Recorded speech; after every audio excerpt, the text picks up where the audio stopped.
After a very pleasant victory last night, the Phillies fans now get a chance to see Dodger Stadium maybe for the first time, but with the series split right now, the Dodgers won Game 1, the Phillies win Game 2, and now the Phils, with 30 victories under their belt, get set for Game number 3 tonight here in Los Angeles. All right, so let's think about where the Phillies are right now. 30 wins right now. They didn't pick up their 30th victory of the season until July of last year. So 30-22, one game back. Last year at this point, they were 13.5 back. 2016, they were actually in pretty decent shape, but then hit a rough patch.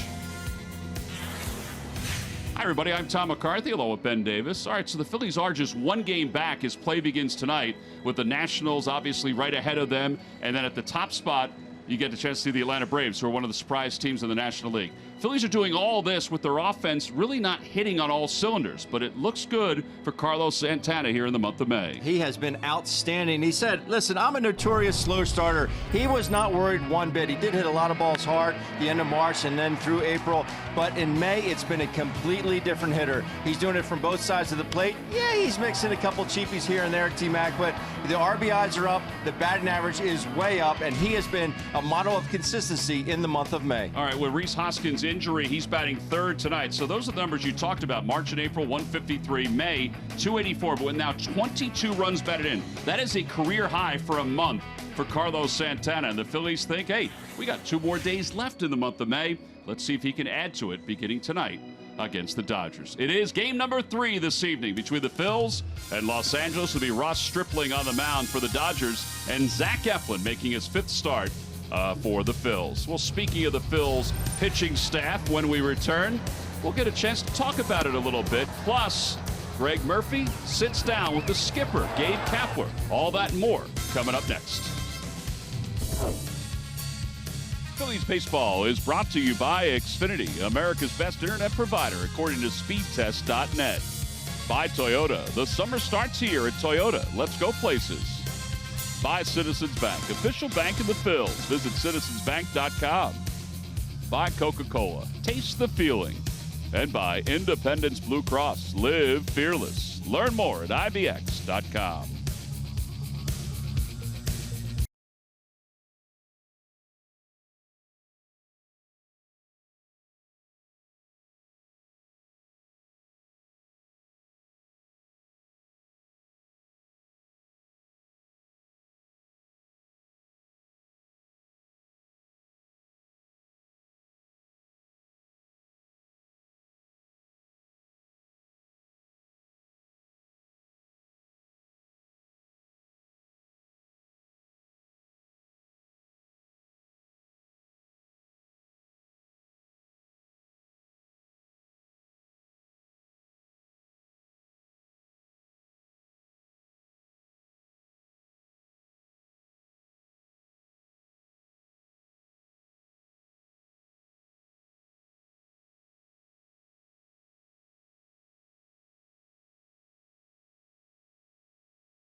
against Los Angeles. And one of the bright spots for the Phillies so far in 2018 has been the pitching staff. In particular, the starters, the 3.25 ERA, third best in the National League. The overall team ERA, 3.35, an indication of how good they've been. Well, last night it was Jake Arrieta who went 7 innings strong. In fact, Gabe Kapler called him an animal for what he was able to do last night against the Los Angeles Dodgers. Let's hope that continues as the year moves on. And speaking of Gabe Kapler, earlier today, Greg Murphy got a chance to sit down with the skipper. All right, thank you very much, guys. Here with Gabe Kapler. And, hey, good win last night, a bounce-back win. And this team continues to show that after tough losses, they can bounce right back. What does that say about this group? I think it says that we're resilient, that we fight for each other, that we look out for one another, and that we know how to brush a tough loss off. And we understand that it's a 162-game season, all sorts of games in spring training, taking us all the way into a postseason, and we can't get caught up in one night's loss, even though sometimes they can feel devastating in the moment. But we came back the next day, we brushed it off, we turned the page, and we came out and we attacked the opposition, and it's really what we respect about one another. Easier to bounce back when you've got a guy like Jake Arrieta on the mound. He has been everything I believe that you would have hoped he would when they brought him in March. What about him impresses you so much, what he's able to do? I think it's his composure. There's no situation that becomes too big for Jake. He stands out there with the same confidence, the same air of success that he has, whether there's 3 runners on base or nobody on base. He attacks with a whole lot of sync, movement, and life. He's got a little crossfire in his delivery, so that creates a whole lot of deception. And of course, everybody knows about this stuff, but it's the character, it's the person that Jake is that I think we all look up to, and I think some of our young players have gravitated towards. Yeah, meanwhile, the rest of the rotation, you know, you can tell, obviously, they've talked about it, have been affected by Jake's presence, by what Aaron Nola has done. This rotation in May has been so impressive. Are they surpassing maybe even what you thought they could be doing at this point? It would be difficult to set out and have this kind of, the kind of expectations that everybody in our starting rotation is going to pitch really admirably to this point. And we've got all of our guys really kind of kicking ass and taking names. And, even our guys that have had some history of struggles have really taken a step forward. Nick Pivetta and Vince Velasquez and F, kind of a young pitcher, but really establishing himself at the major league level. These guys have really taken big leaps forward.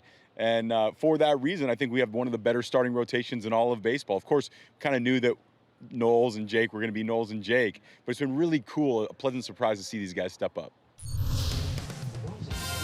Well, obviously, we all knew that Arrieta was going to be good and Aaron Nola was going to be good. Now you need everybody else to continue to do what they have done for the Phils, including Zach Eflin, who gets the start tonight.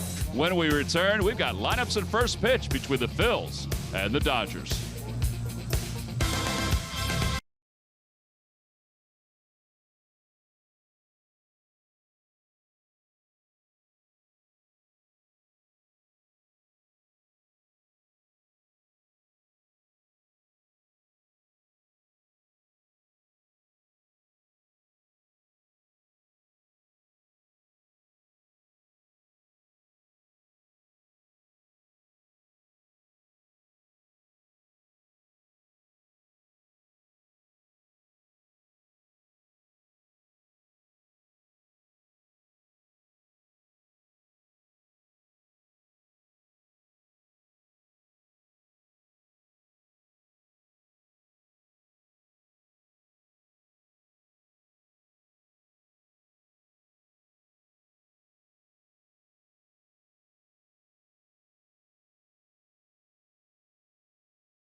Los Angeles Dodgers, the Phillies begin play tonight in third place of the National League East, but the Nationals have already won and the Braves are trailing the Mets. Let's take a look at the Phillies lineup, brought to you by Xfinity, the fastest internet provider according to speedtest.net.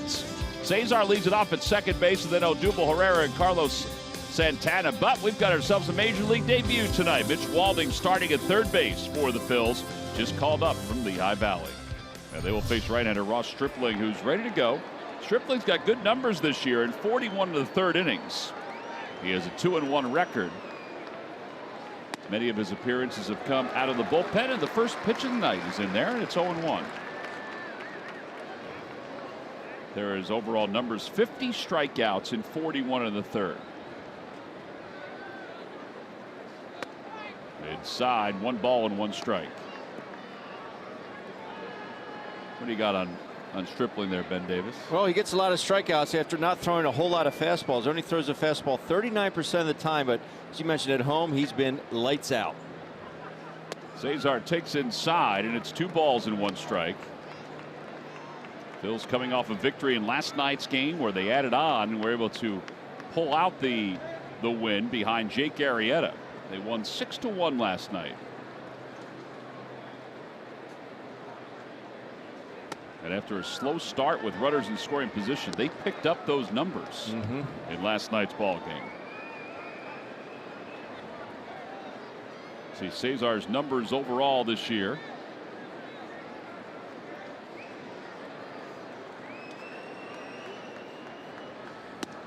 And strike 2, 3-2.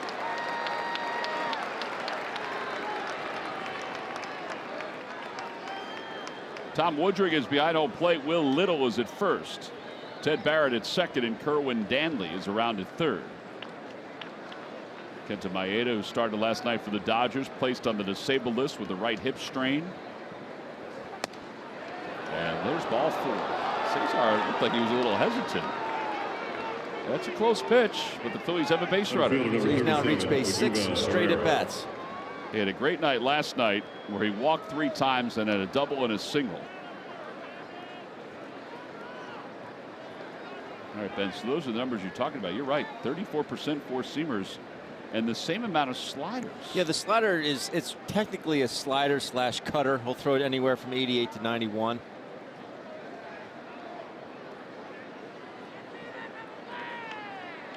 So Cesar takes his lead off first, and it brings Odubel Herrera to the plate. Odubel 2 for 8 so far in this series. And he lifts the first pitch behind third. Herrera is in shallow left field to put it away.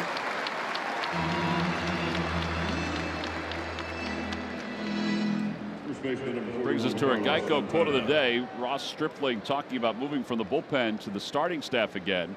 At this level, you get guys out. You get more confident. You first come up, okay, do I belong? Then you start to log innings and you switch roles, in my case, and come back to the old role. You get some comfort and snowball some good outings in a row. I guess there's some truth to that. If he was successful as a relief pitcher, in fact, had a 0.59 ERA as a reliever. And Dave Roberts says that a lot of guys banged up, so he's had to move guys in and out of the rotation. Santana takes outside, and it's 1 ball and no strikes. Definitely is true. You see the middle infielder switch positions. That was odd. After 1 strike. No, it is true. You come up, you say, do I really belong here? Well, you earned it. There's a reason you're here. But to have that success early on after your promotion is so key, so you don't start to doubt yourself. Off the hands, looped out toward left center. That's going to drop in for a base hit. Take that ball. And Cesar went around the second base bag, and the throw split the 2 defenders, but was backed up by Muncy. Right fielder number 23, Aaron Altair. You know what? He hit into such bad luck in some ways in the first month of the season, and now he's getting a little good luck. There's some exit velo for you, T-Mac. I think if it's on the bag right there, Cesar may have been out at second base. If Valera was on the second base bag, Cesar may have gotten picked off there. Well, the Phils have 2 on with 1 man down, and here is Aaron Altair.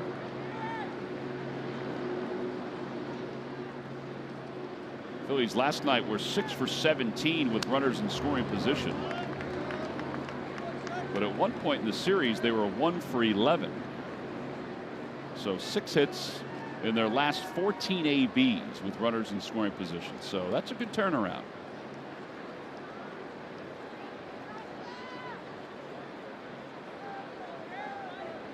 And that was a very good first swing there by Aaron Altair.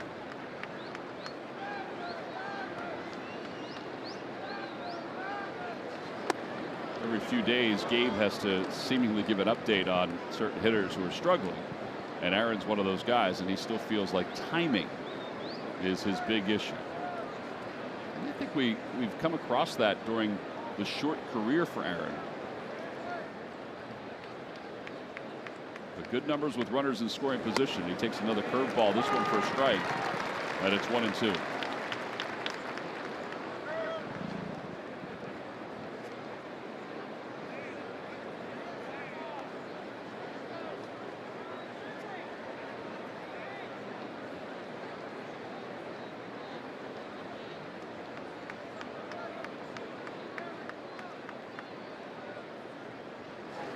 Swing and a miss. And after a high fastball.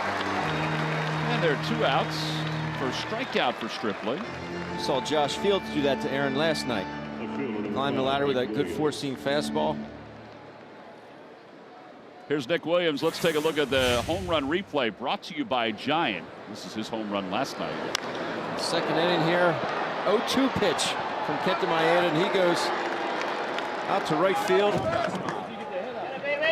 And here is, that's the way to get the head out. That is your home run replay brought to you by Giant. All right, so I was talking to Nick today about the home run. I said, listen, I said, it was so deceiving last night. I said, it almost looked like you hit it off the hands and just powered it over the wall. And he said, well, when I got into the dugout, he said, a couple of the guys said, did you hit that off the label? And he said, there's no way I could have hit it off the label. And he went around showing everybody the ball mark on the barrel of the bat. And he said that in the dugout, they thought the same thing. They thought that it didn't get the good part of the bat. Well, it definitely didn't sound good. No balls and 1 strike to Nick. 5 home runs now for Williams.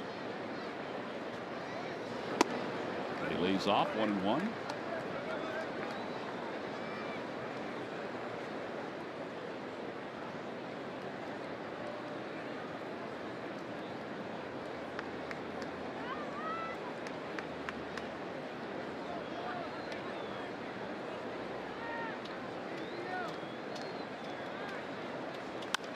That one's off the hands again, out toward left field. It's going to hang up there for Peterson. And that was truly off the hands. And that'll wrap up the first for the Phils. No runs, 1 hit, and 2 men left. We'll go to the bottom of the first. Phillies nothing, and the Dodgers coming up.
Or bobblehead being given out. Let's take a look at the Dodgers lineup brought to you by Xfinity, the fastest internet provider according to speedtest.net. Jock Peterson back in the lineup leading things off.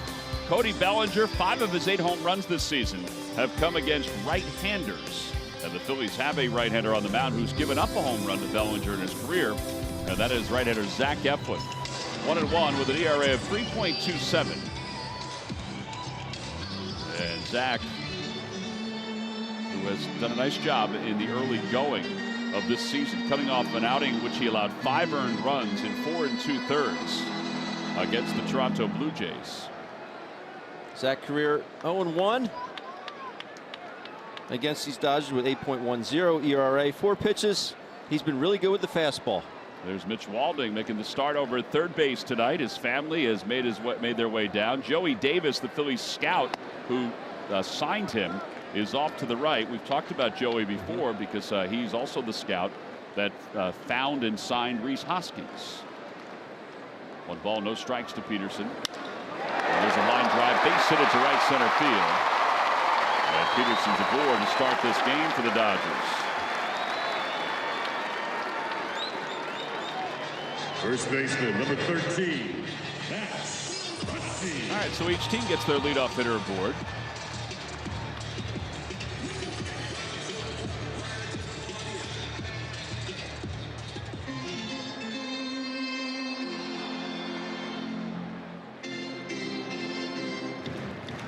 Max Muncy has 3 hits in the series. He has not faced Eflin.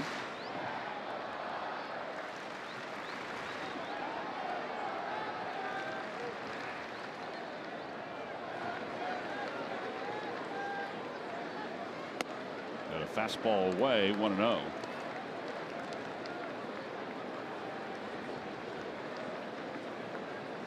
In the Phillies notes today, they have an item that says including tonight's start, 11 of Eflin's 27 career starts have come against the National League West. Outside corner, 1 ball and 1 strike. That's just the luck of the draw.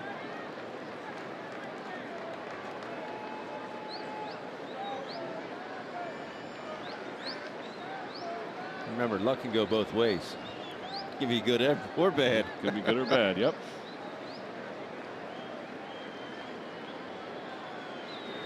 Swing and a miss. Good fastball at 94. It's 1-2. Muncy just asked if that was a strike or not. It was, because you swung at it.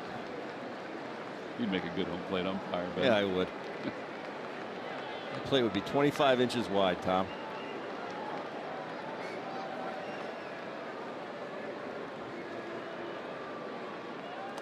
Jeff Halleckman, our producer, just brought up a good point. You'd be the Ed Hockley of Major League umpires. I wouldn't wear my uniform that tight. Yes, you would. No chance. Hey, Ben, it's 35 degrees. Doesn't matter. Short sleeves. 1 ball and 2 strikes to Muncy.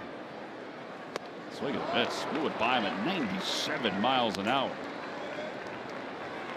Strikeout number 1. Number 1. Zach's average fastball 94.4. But to have the ability to bump it up to 97 when you need it, that could be handy. Oh, and have that command too.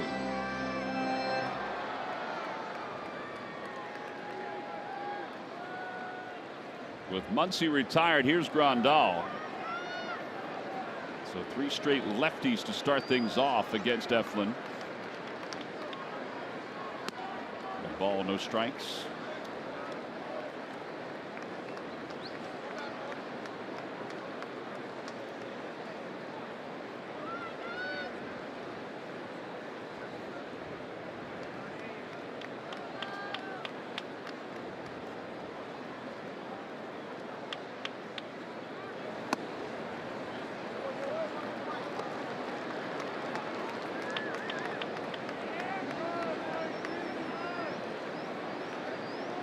Grandal did not play in last night's ball game for the Dodgers. He was 1 for 4 in game 1. He didn't even get utilized as a pinch hitter.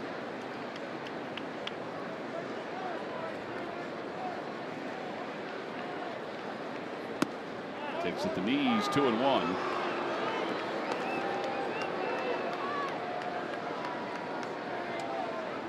The fans were too happy with that call. Looked like a pretty good pitch. Grandal didn't say anything.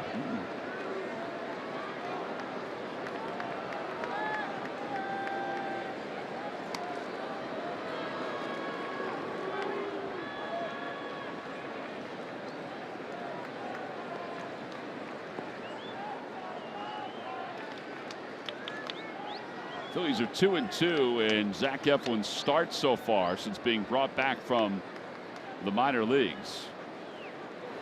A lot of runs scored in his 2 wins. In fact, the Phils scored 17 runs in the 2 games they won. And the 2 games that they lost while he was on the mound.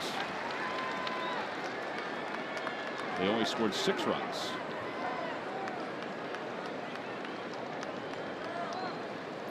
And a fastball in there, 3-2.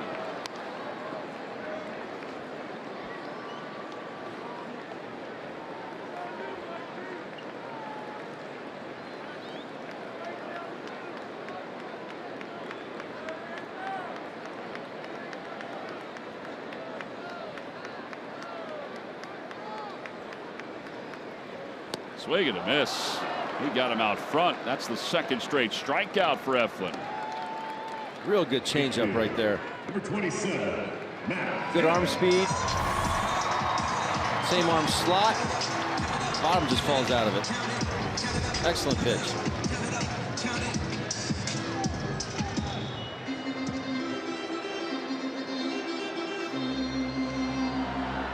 Kemp's had an excellent year. 341 with 6 home runs and 26 runs batted in.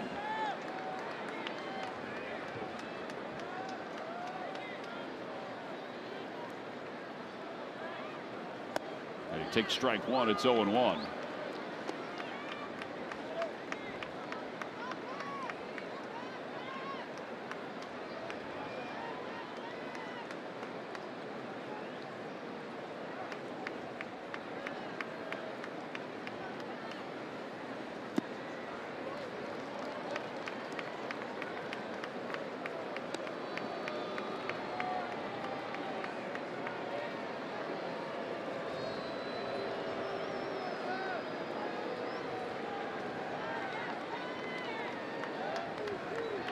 Kemp is second to Scooter Gennett in hitting in the National League.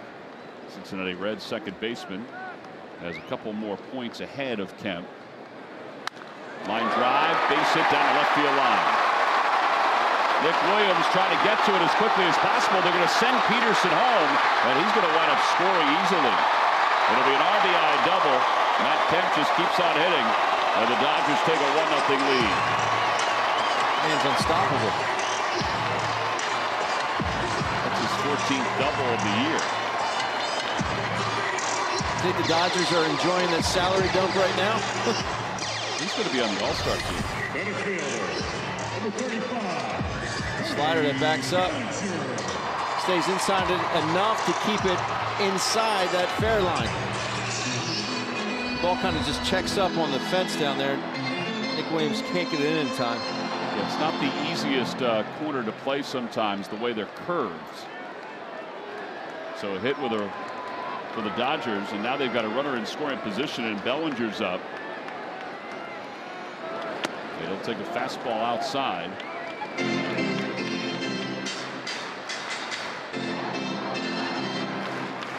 Bellinger hitting .230 with 8 home runs and 25 runs batted in.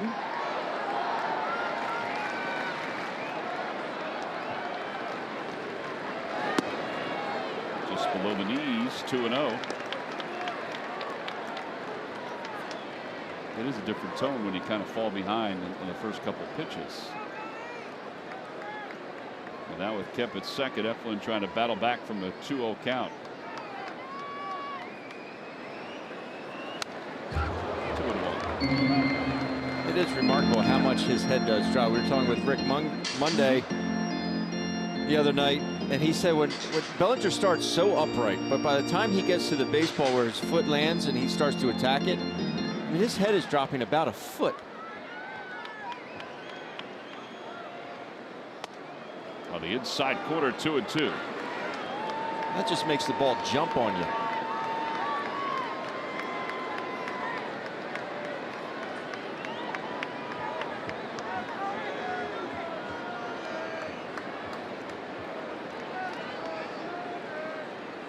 Look at that stand. I mean, just to be that upright.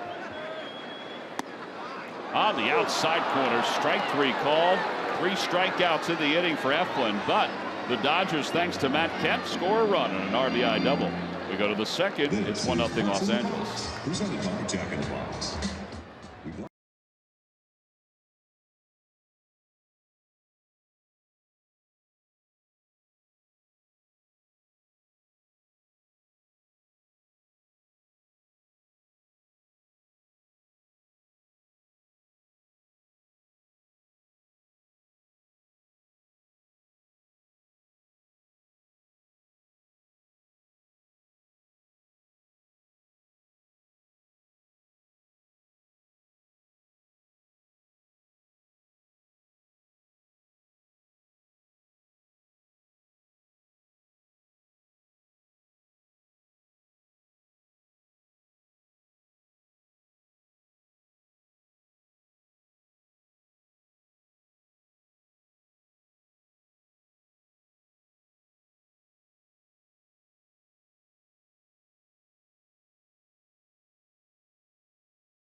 10th against the Milwaukee Brewers at 135.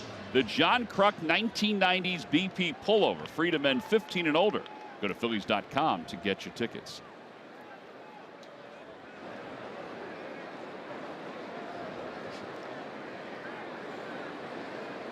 Scott Kingery will lead it off. The Phillies trail at 1-0 as we go to the second.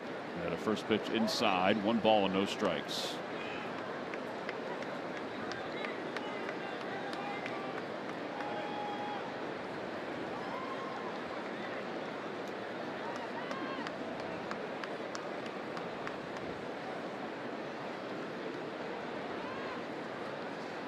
Outside, 2-0.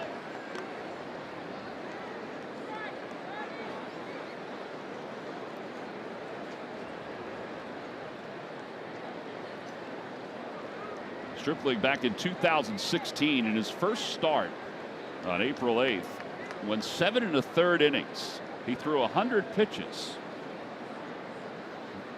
You might not think that's that big of a deal, but he didn't allow any hits.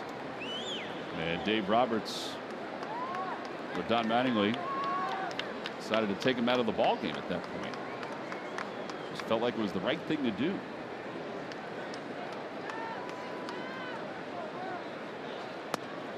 Because his pitch count was at 100. I should say Dave Roberts did it. Mattingly did it with a player on the Marlins. But Dave said, you know, first start of the season, 100 pitches, it was even beyond where he wanted it to be. And he wasn't the last person to do that. So we saw Mattingly do it, and other managers have done it since. 3 balls and 2 strikes to Kingery. Wonder how it ever came to be 100 pitches. Like that's the end all be all. We have to pitch find counts. that. Have to find that guy. Why not 90? Why not a $125? I think $120. Let's go to $120. I'm with you. I mean, it's like they almost discount all the pitches they throw in the bullpen, the 8 pitches in between innings. Well, I do think they count that. Ball's popped up on the first base side. So that makes them arrive at 100? I'm just saying, I think they count all those and it goes into that sort of formula, whatever the formula is. It's a good question, though. Who settled on 100? I think it's just because it's a big, fat, round number. We had this discussion in the dugout yesterday before the game. Like, why are the bases 90 feet? Well, you had the discussion with Rick Kranitz.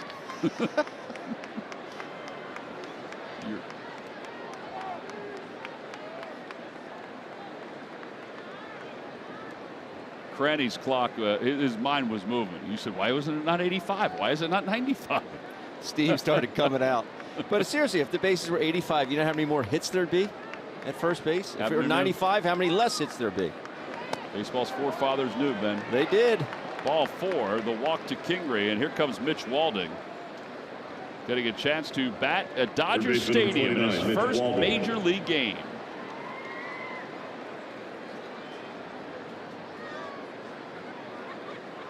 Walding was hitting .272 for Lehigh Valley with 7 home runs. His family got a chance to come down from Lodi, California.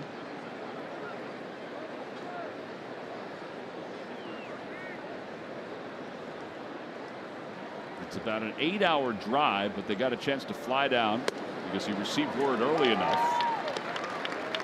And he said the great thing today when we were talking to him, he said they're going from here to San Francisco. So that's much closer for his family. So he's going to have a lot of friends and family who will see the Phillies play the Giants this weekend.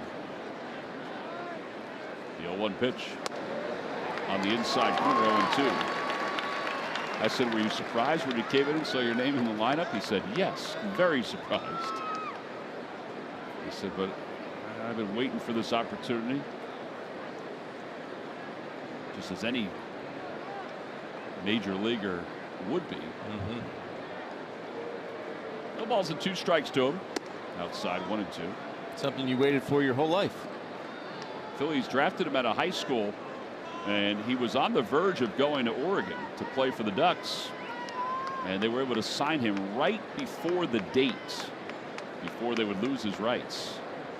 Drafted him out of high school, and now here he is in the big leagues. A breaking ball and a strike 3 call. Well, that'll be the first of many at-bats for Mitch Walding. And with one away, it brings Jorge Alfaro up.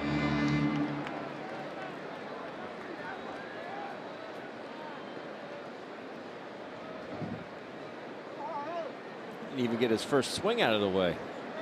No, they went right after the inside part of the plate against him.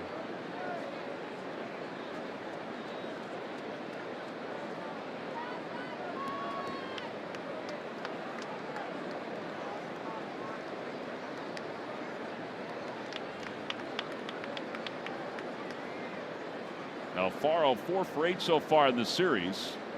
A couple of doubles. And he takes inside 1-0.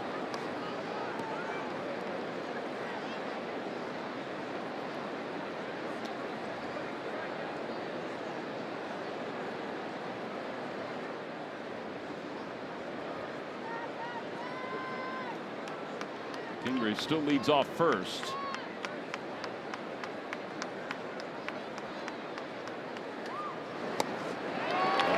Strike, an 86-mile-an-hour pitch. And it's even now to Alfaro.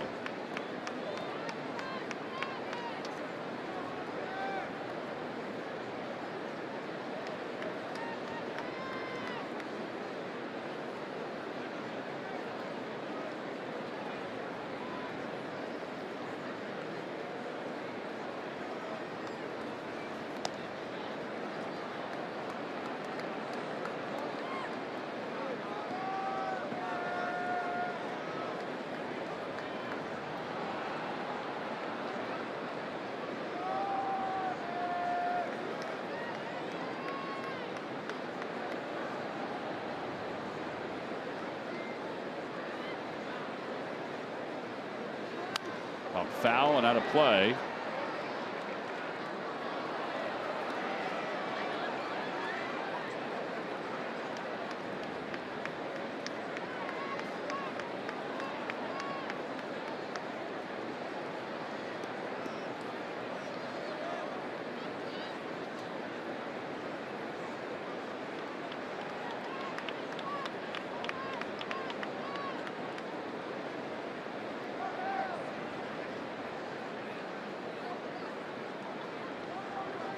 Swing and a miss. A breaking ball, and that's the 3rd strikeout. Well, I guess we're seeing what you mentioned, that he doesn't get a lot of strikeouts with his fastball. No.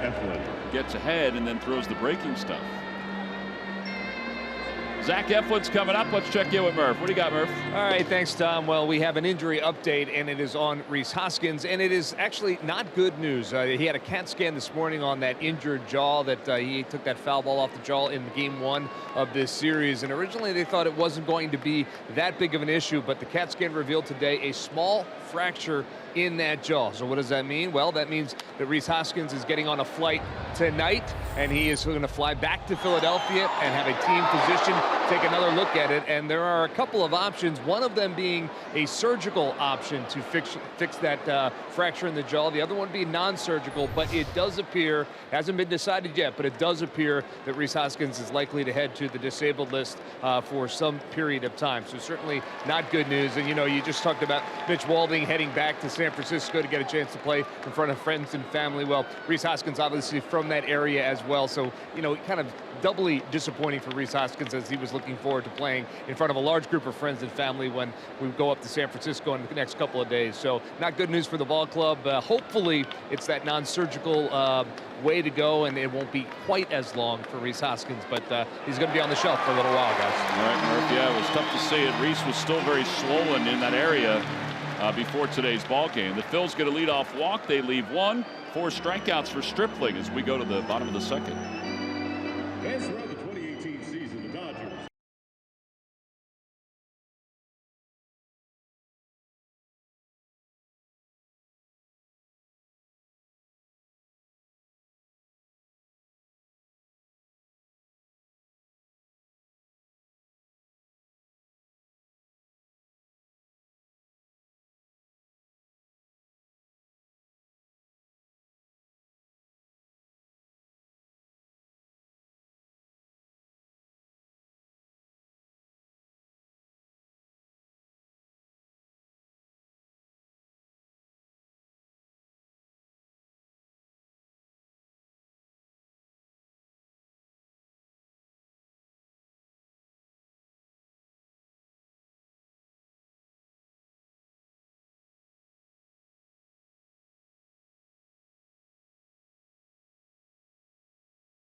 Sports app. Fire up the app, find your provider, enter your login info, and pick the game you want to watch. It's that easy, so make sure you don't miss any Phil's action.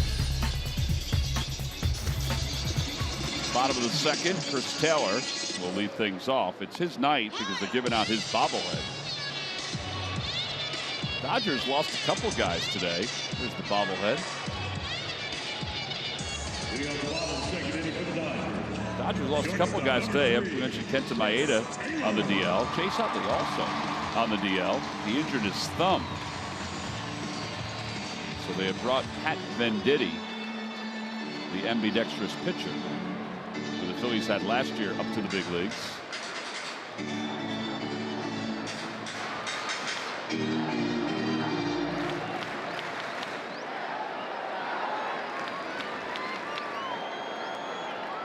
So Eflin down 1-0. Will go to work to begin this second. He's got a little hype on his fastball tonight, doesn't he? Sure does. And again, a monster swing there by Taylor.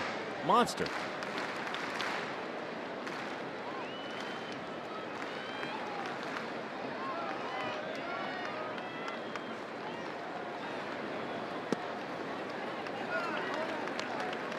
One ball and one strike. Dodgers are 4.5 games out in the West,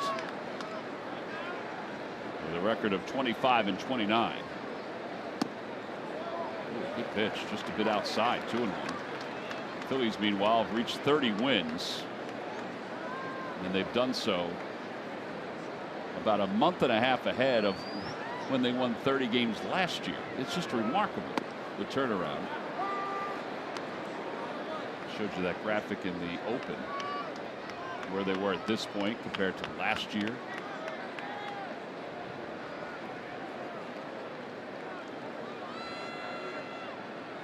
Two-two pitch. Just a bit outside. 3-2.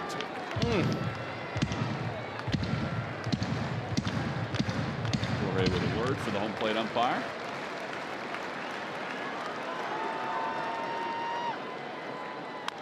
Popped it up. Foul territory near the Phillies dugout. Santana is there and makes the catch. And one away. Third baseman, number 33, Raymond. There's that graphic that we referenced in the open. Last year at this point, Phillies were 17-32 on this date. The year before that, 26 wins. They had 3.5 games back. And the 19 wins back in the year before that.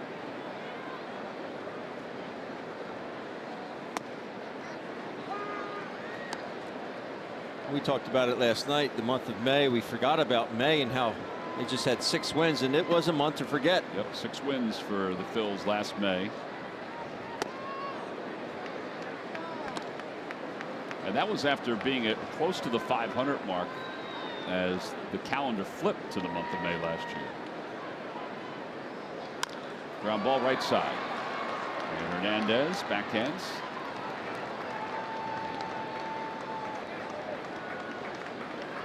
People ask what the difference is. Point to a couple of things, but I think the biggest difference is the starting pitcher. 100%. Like last night, Jake Arrieta had 7 innings and was dominant at times, but even when he got into trouble, he knew exactly how to get himself out of trouble.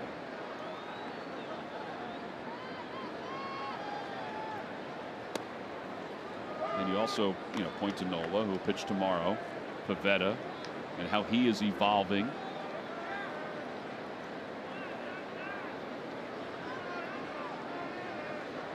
Velasquez had 5 very strong innings the other night. So we're going to miss by Forsythe, 0-2.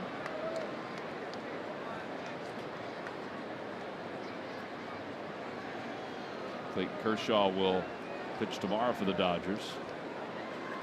What did Aaron say yesterday? Or was it today? He said, I got to face some guy named Kershaw tomorrow. Line drive back up the middle. Flag down by Kingery. Throws as he skips on one hop. In time. What a play. He wound up in shallow right center field by the time his momentum slowed him down. How did he get to it? How did he get a throw off? 6-3 on the putout. The Dodgers will take a peek at it. They ask the Phillies to hold before they go to the dugout.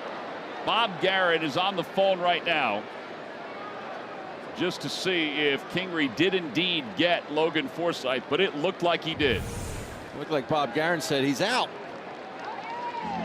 Fantastic across his body on one hop in time. Wow. That is remarkable. I just assumed it was going to go up the middle. But for him to be able to right himself and get enough on a very good stretch here by the real Slam Tana.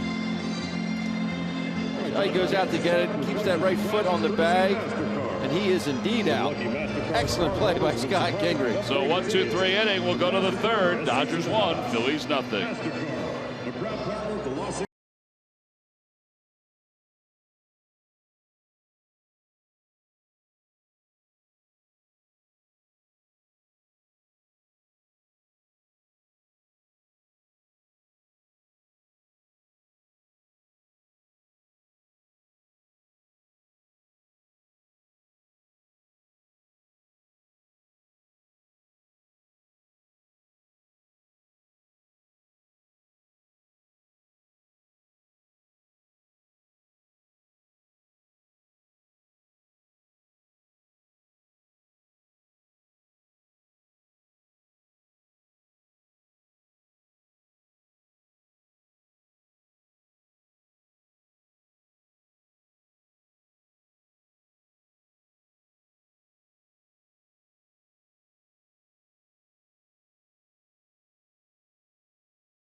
Log on to Phillies.com, go to the fans section for all the information, and please submit your answer on the subject line. Ben, the question is, who was the last Dodger before Corey Seager to have 30 or more doubles in each of his first 2 years? That's a good question. 30 or more doubles in each of his first 2 years. The last Dodger. First 2 years in the league or first 2 years as a Dodger? First 2 years as a Dodger.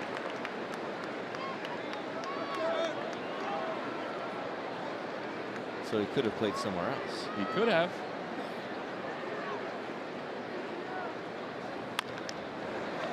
Bouncer right of the mound, picked up by Forsythe in time to get the speedy Hernandez one away.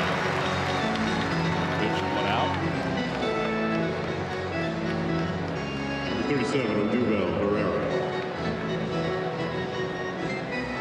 Anxious to see how some of these lefties make the adjustment to Stripling. He's really throwing that slider, cutter up underneath the hands of a lot of these lefties.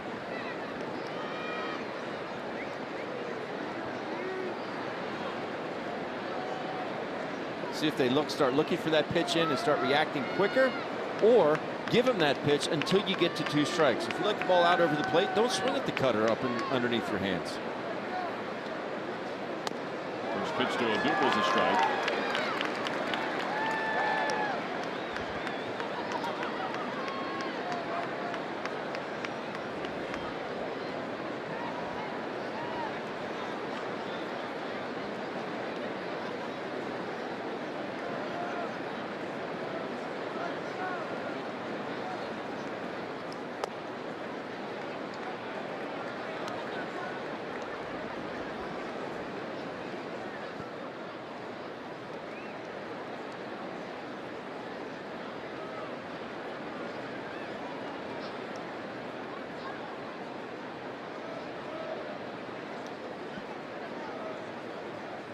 And a bunt, foul.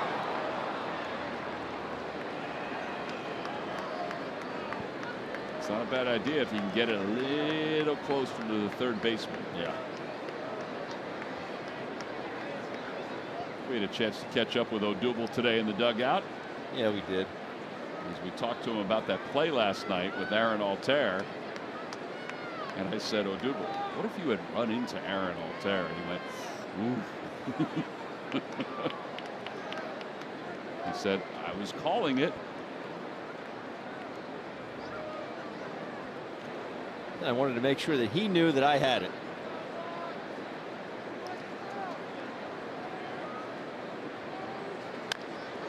Ball's popped up around the mounds. And there are 2 outs as Valera makes the catch. And that'll bring Santana to the plate. Another pitch up underneath the hands of a lefty. Yeah, his control has been very good.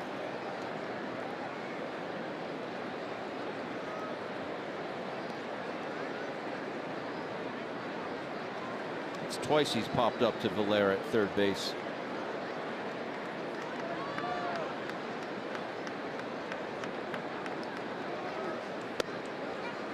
Ball with no strikes to Santana. Would you call him Slantana? It's his Twitter handle. It is his Twitter handle. There's T-shirts going around. Not enough, but there's some going around.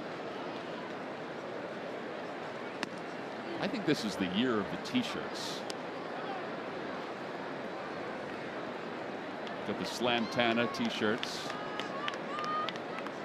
The chicks dig the Woba T-shirts that the guys have been wearing.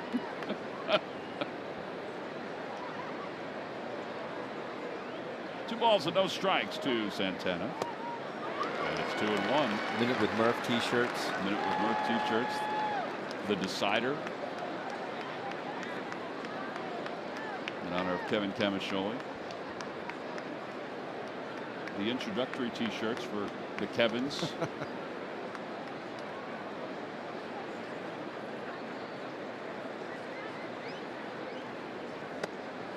3 balls and 1 strike. Again, he tried to get it inside.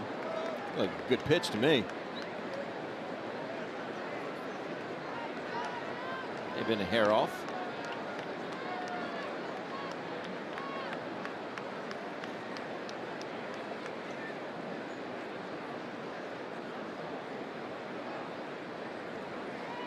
Pulled to the right side, and Logan Forsythe in shallow right field will throw out Carlos Santana. Another 1-2-3 inning. Or I should say 1-2-3 inning for the first time. 6 in a row. Retired by Stripling. We'll go to the bottom of the 3rd.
Ford store. Check out every new Ford car, truck, and SUV crossover at buyfordnow.com today.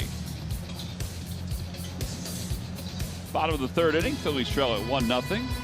And Ross Stripling will lead it off for the Dodgers. 9-1-2 against Zach Eflin.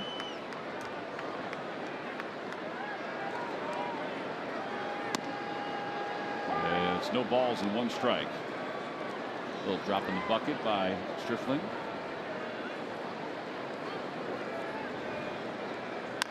to the right side. Cesar.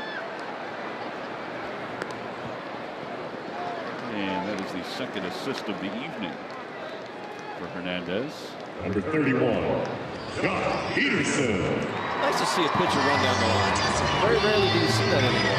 You'll just give it the 50–60% job on the first baseline. So why don't you just meet me in the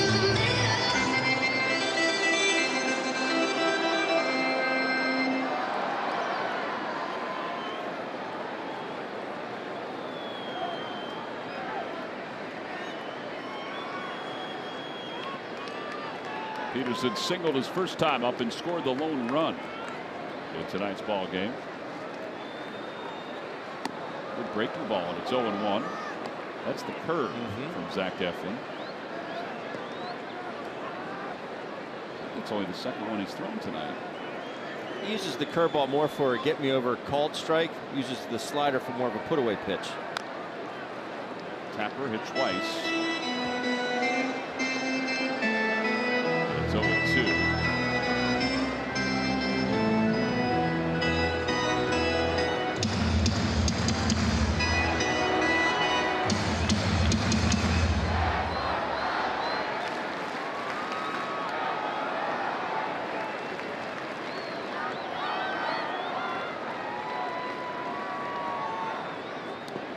There is another breaking ball. It's now 1-2. Remember back last year on April 29th, Eflin pitched against the Dodgers, and it was one of his better games. 7 innings, 4 hits, 2 runs, no walks and 4 strikeouts. A little tapper back toward the mound, and the big right-hander's got it. 1-3 on the putout, 2 away. Number 13. Well, it's the last call to purchase the season ticket plan for this year. The season ticket plan sales end tomorrow. Call 215-463-5000 or go to Phillies.com. You can get season tickets with as little as 7 games. That's the partial plan.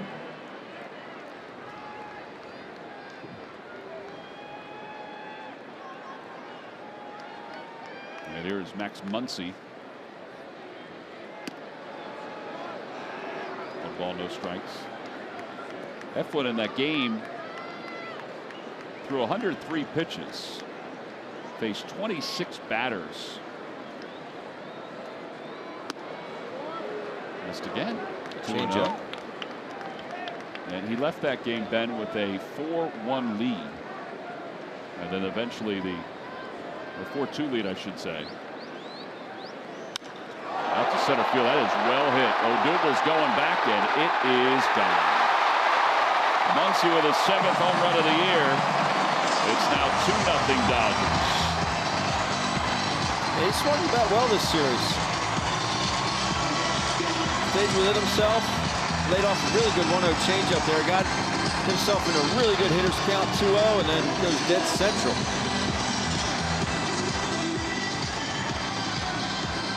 Doesn't try and pull it. Goes out there with him. Try and pull that pitch. It's roll over to second base all day long. Exit velocity 108.4.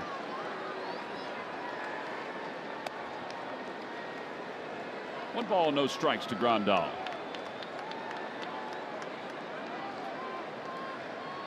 Well, that is just the 3rd home run allowed by Eflin.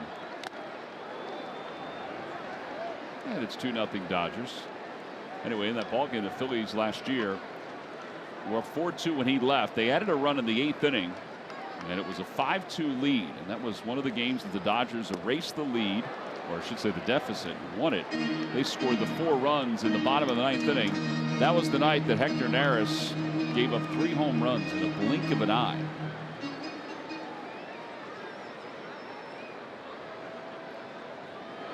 So he's been comfortable on this mound. At least he was last year. 2-1 pitch. Inside, 3-1.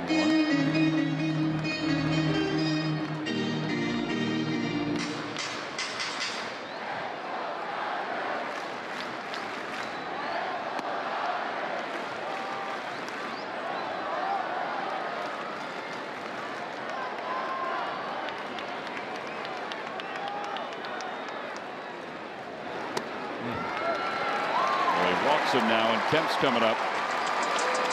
That is the first walk issued by Eflin. Number 27, Matt Kemp.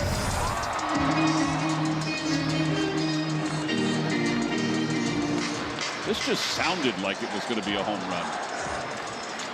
But he has passed his player best at exit velocity. He doesn't care how hard it came off, just as long as it goes out.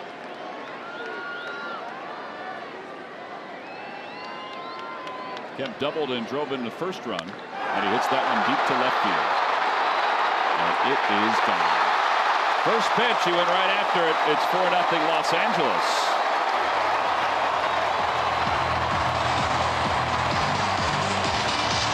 Everything he hits is hard. He's the Matt Kemp of old. Can he sustain it? Who knows? Just can't get a fastball by this guy right now.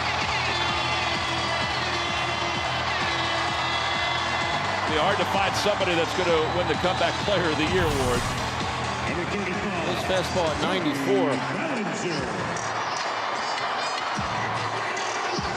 Of course, when you're going good, you get pitches like that to hit. Well, this happened quickly, didn't it? Yes, He had it did. 2 quick outs and then Yeah, on 2 tappers. 2-out walk, Tom. 2-out walk. Yeah, after the home run by Muncy. And now Bellinger. And it's inside. 1-0. Everybody clap, clap, clap. Let me hear it. He matched Muncy's exit velo.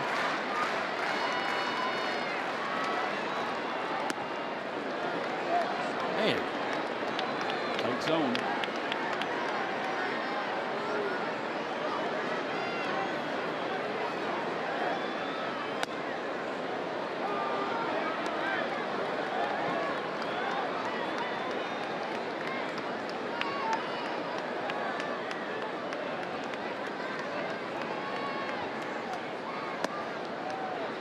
Almost the same spot, just missed inside. 3-1.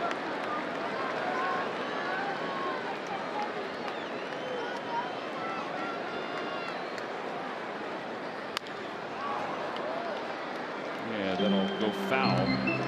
But you just got to minimize it now. You're down 4-0. Still plenty of time. Although they got to figure out Stripling. Yeah. He has been good through the first 3.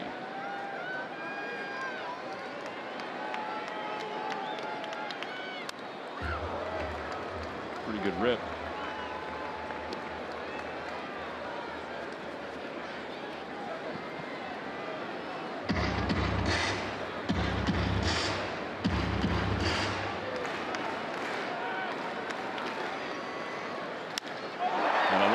Field, that'll be in for a hit.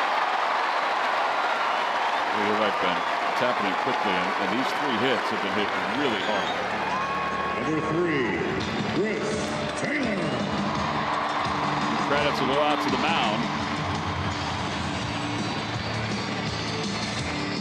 As Chris Taylor is due up. How do you shake this off, Ben? What are your thoughts on this?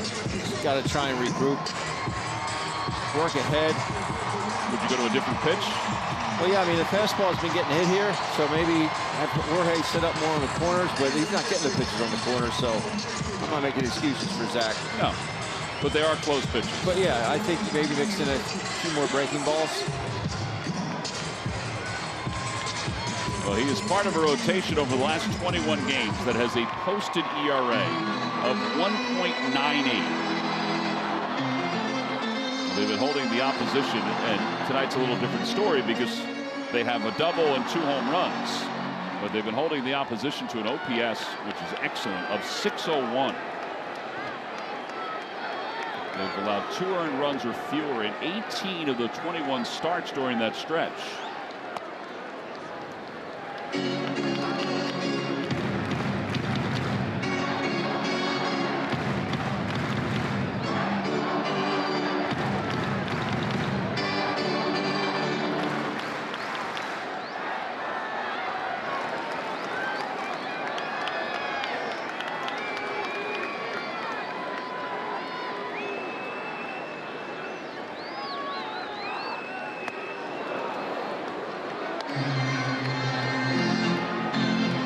slider behind in the count.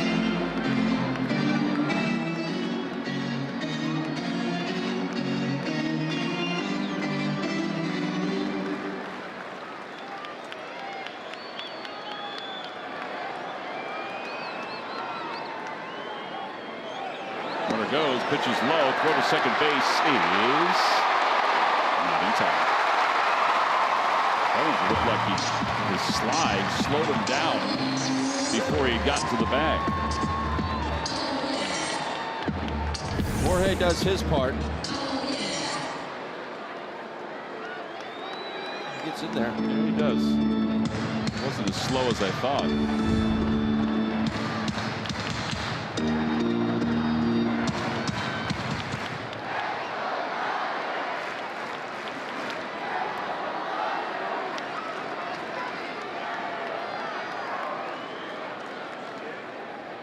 2-1 pitch to Taylor. The bouncer foul, 2-2.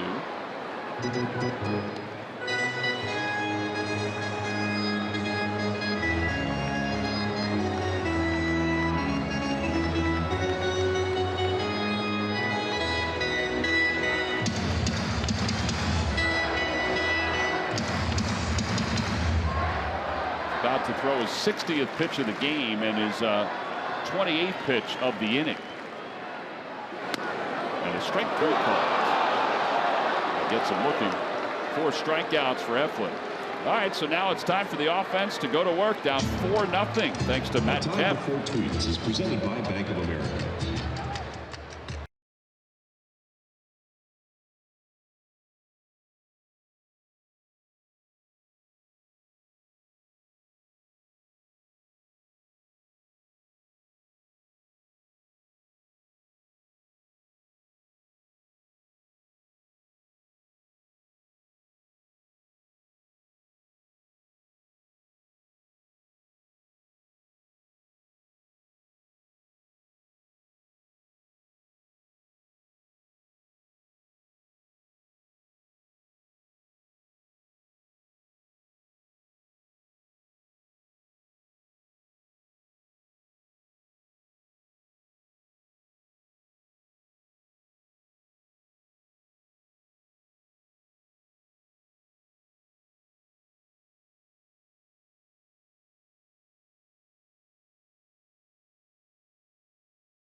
For when you served, we stand ready to serve all military families.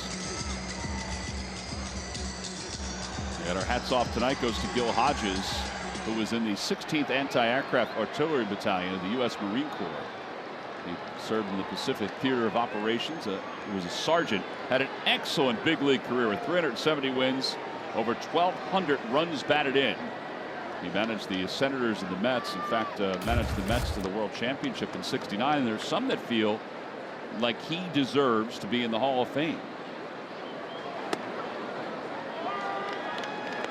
The ball's in 1 strike. His wife Joan has battled for years to try to keep Gil's name out there, particularly for the Veterans Committee. As Altair takes down low, 1-1. Just as you know, the Philly fans have tried to do the same thing with Dick Allen, who many feel deserves to be in the Hall of Fame.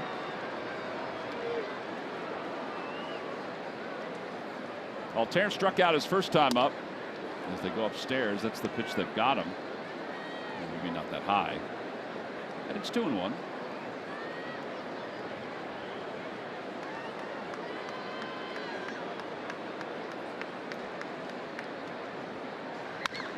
Fly ball right center field. Bellinger going back and over, and he's there to make the catch. One away. Well, that was the best ball the Phillies have hit so far tonight. Nick Williams will be due up.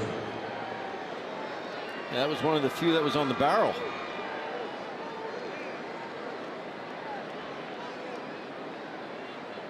Think about it, the only hit that the Phillies have was that broken bat bleeder hit the straightaway shortstop off the bat of Carlos Santana.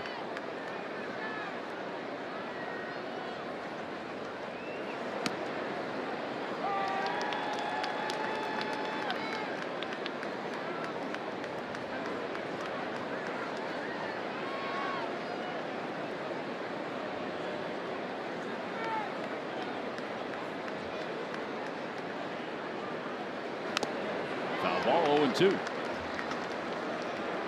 Moving forward, the Phillies, if Rhys Hoskins is placed on the disabled list, will make a roster move. They hope in time for tomorrow's ball game. Tomorrow's game is a 4:35 local start, 7:35 Eastern time. But Gabe Kapler said that it's a little too early to think about it, but that Williams and Altair will get more time instead of splitting time in the outfield. Close pitch, and it's 1-2.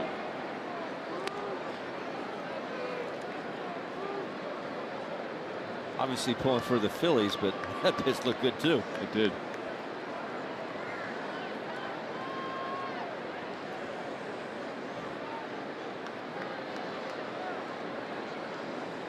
Swing and a miss. Change up. He already has 5 strikeouts in tonight's ball game. Streaks were made to be broken. Make history and win $5.6 million. Download Beat the Streak today.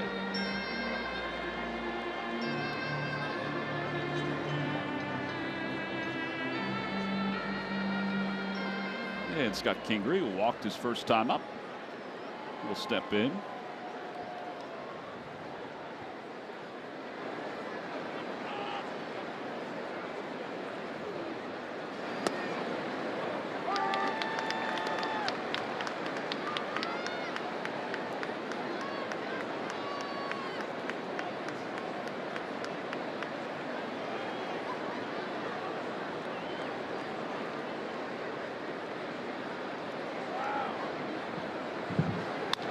It's pulled, foul, just foul.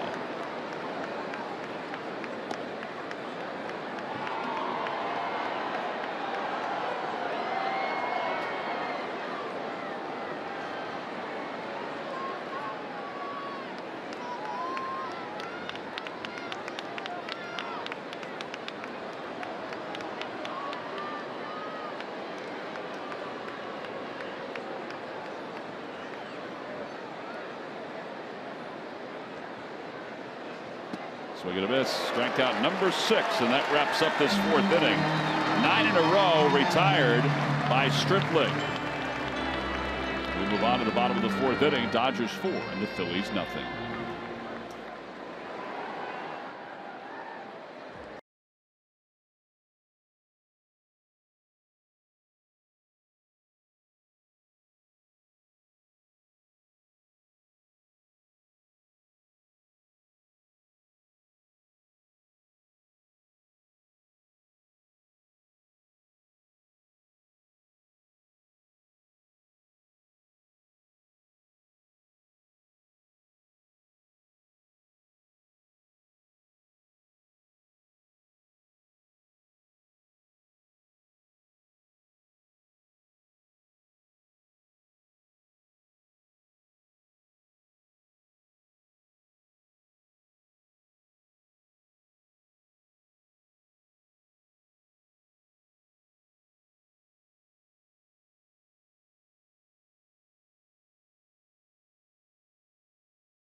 Dealers.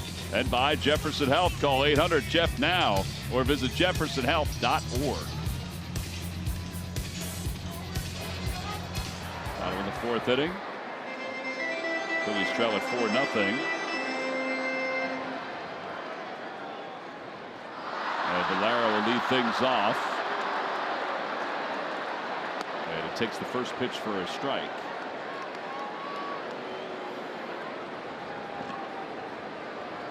Valera 0 for 1 today, 0 for 2 in the series. He has one major league hit under his belt. Was added to the roster before yesterday's game.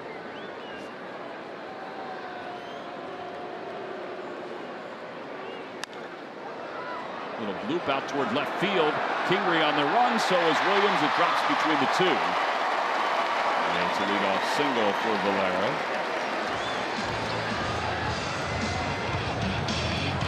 Number 11, Logan. And here's Logan Forsythe.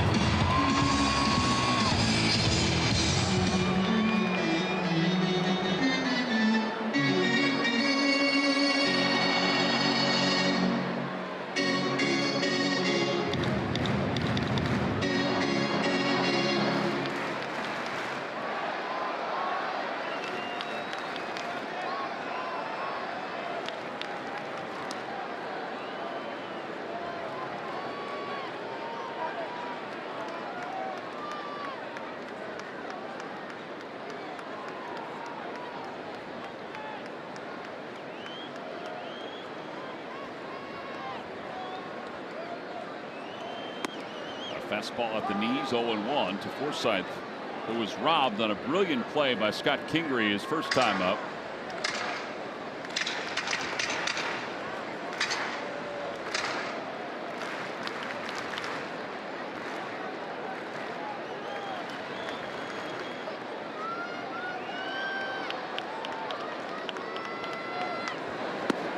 For a ball, and it's 1-1.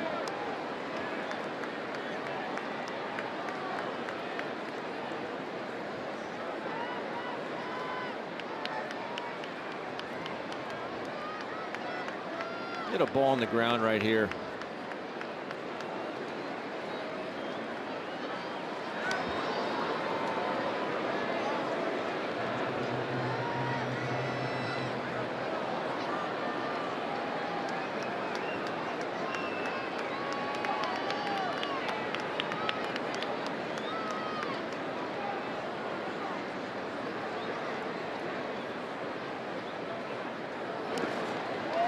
Alfaro blocks it, then fires to first, and Valera is able to get back.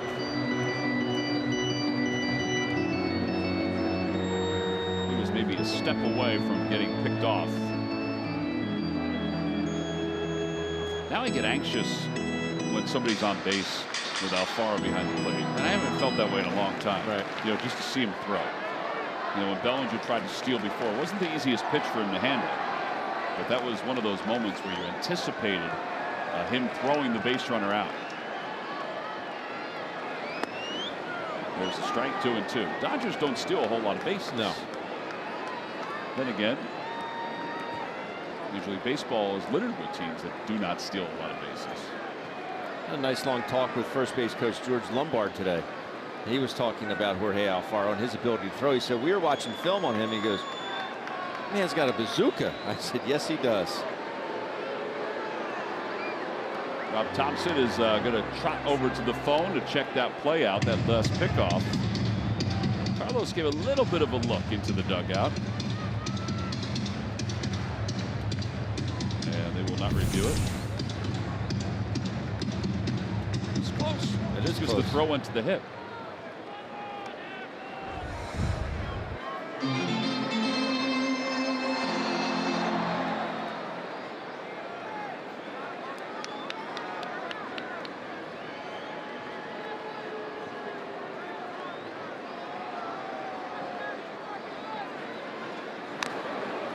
And it remains 2-2.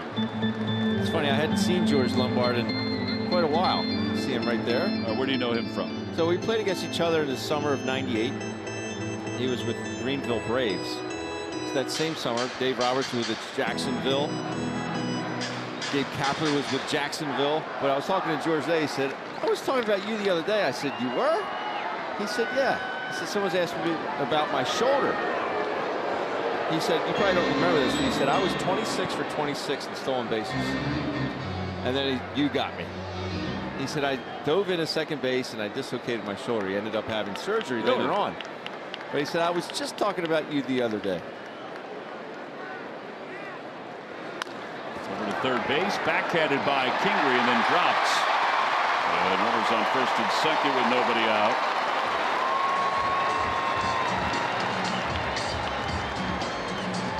Unfortunately, you can't assume a double play, but if he had backhanded it, it might have had a play at second. We'll see how it's scored. It's been a tough play to get. Valera at second base. In fact, the fact that his momentum was going so far towards third base, he would have had to right himself and put a lot on that throw to Cesar at second base. It has scored a hit.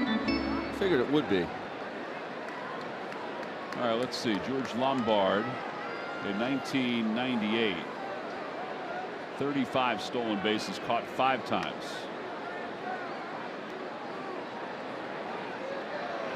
And Stripling bunts.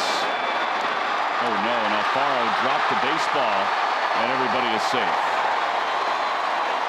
Jorge wants interference.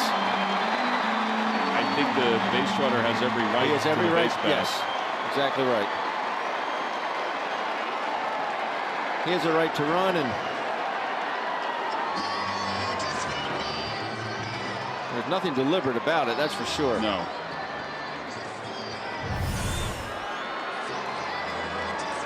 The fielder, John Peterson.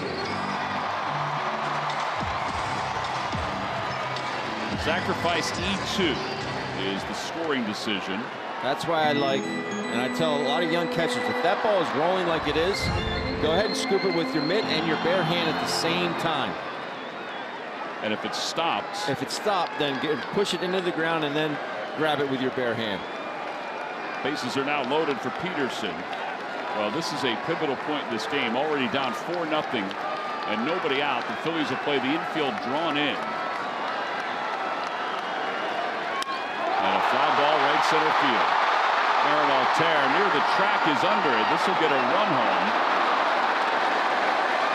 As Valera will score. Going from second to third is Forsythe. And it's now 5-0 Dodgers. Double play is still in order. Ball carried a lot farther than I thought it was going to. First baseman, let's see. Now you got Muncy up, who home run to straightaway center field his last at bat.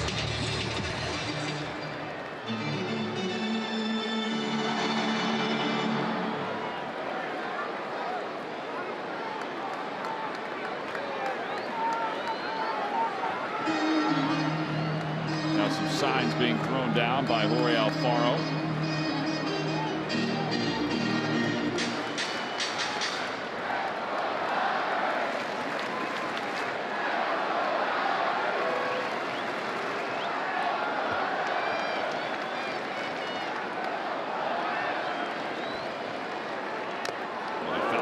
Pitch 0-1. Muncy was originally drafted out of high school by the Indians. He was drafted in the 41st round out of high school. He did not sign. He went on to play for Baylor. And in 3 years with Baylor, all he did was hit 27 home runs and hit .315 combined. And then the A's drafted him in the 5th round. There was a thought that he would eventually be a fixture for Oakland. Breaking ball low. However, he was released prior to the 2017 season and signed in April of last year by the Dodgers.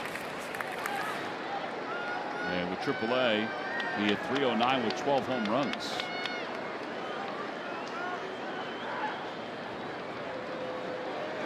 And a line drive caught by Cesar. 2 outs. There are some hard-hitting outs in this game. That was the hardest ball hit all inning.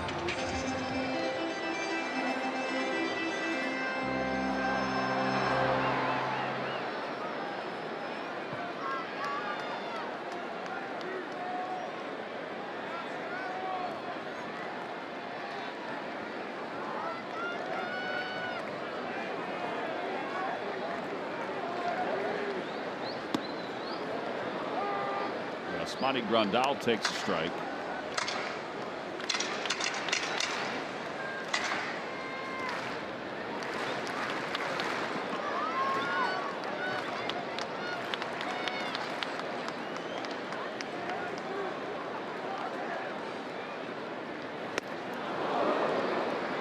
He was just swinging dead red.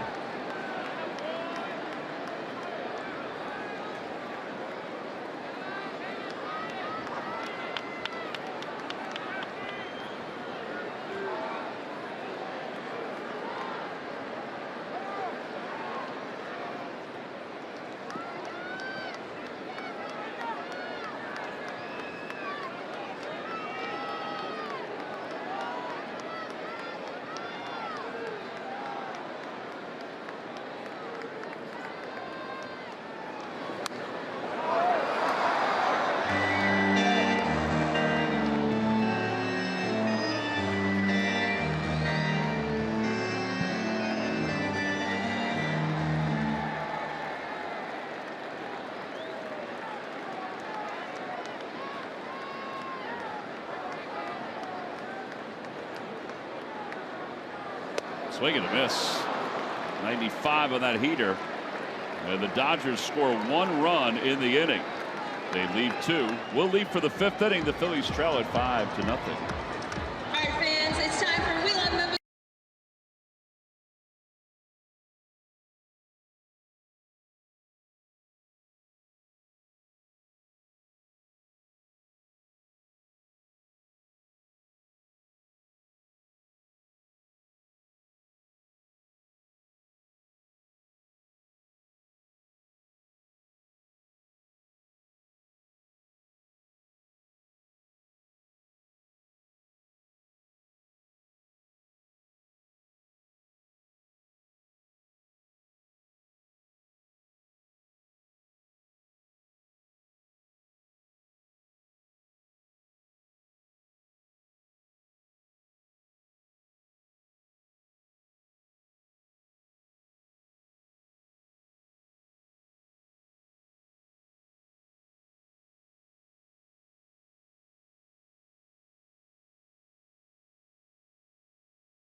Or medical field, HP's page-wide technology offers the best of cost of ownership in class. And your dedicated W. Mason driver will deliver your printer wherever you want. Nobody beats WB on HP. Zach Eflin chatting with Rick Kranitz. His night is probably done, but we'll see. He's due to bat 3rd in this inning. Mitch Walding will lead things off. And if you are Ross Stripling, you're looking at that 5-0 lead. You're throwing strikes. Yeah. I don't think you change anything if you're him. Not a thing. Not a thing. Hitting off the 5th inning, number 29, Mitch Walding. All right, so here's Mitch Walding in his first game as a big league. Nice to see another homegrown player make it to the big leagues. Yeah. You know, it's so important to have a nice mixture, but to have a homegrown guy. And it was nice to catch up with Joey Davis again, one of the Philly scouts. who is leaving after this ball game to head to Georgia for the region in Athens, the college baseball region in Athens. Probably seems like an eternity for Mitch Walding since his last at bat. It was nice to see the embrace with Mitch and Joey Davis, who you just mentioned, outside the dugout today. He came out and gave him a big hug. And Joey said, "You did it. You did it." The ball's 1 strike. He's taking some rips this time, and it's 0-2. Wouldn't you put the phone down and just enjoy it? Somebody's got a video. That's what I'm saying. Someone's going to have video. Well, no, I'm saying somebody has to. You're right. Somebody will have video. It's true. The game is being televised.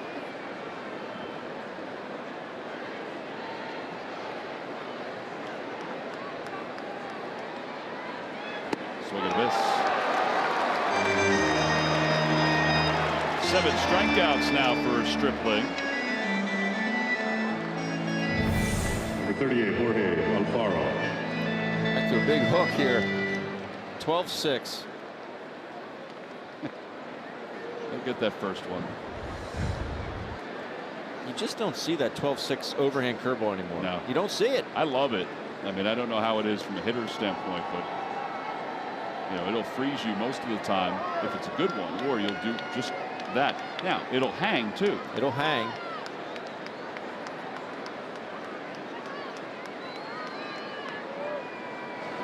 Alfaro, a chopper out to short.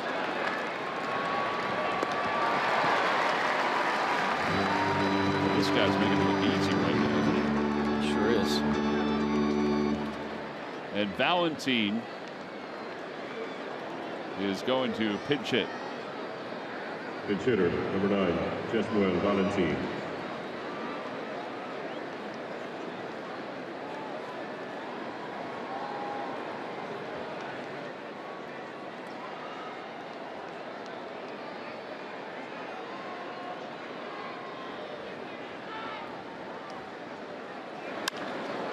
Oh boy.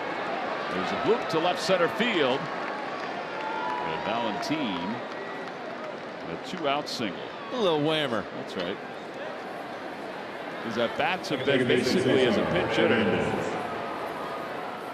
He may get some more time now with the injuries the Phillies have had to deal with Pedro Florimon, who has the broken foot. What a shame that is. Yeah, we just thought it was a harmless foul ball off his foot. You know, and it's the same foot or same ankle. Right. He broke his ankle or hyperextended his ankle last year. Non-displaced fracture. Here's Cesar with a runner at first. Here's Florimon last night. Thinking, oh, he's got the guard on. It's okay. What a shame. Not only is it broken, but he's going to need a surgical procedure. Yeah.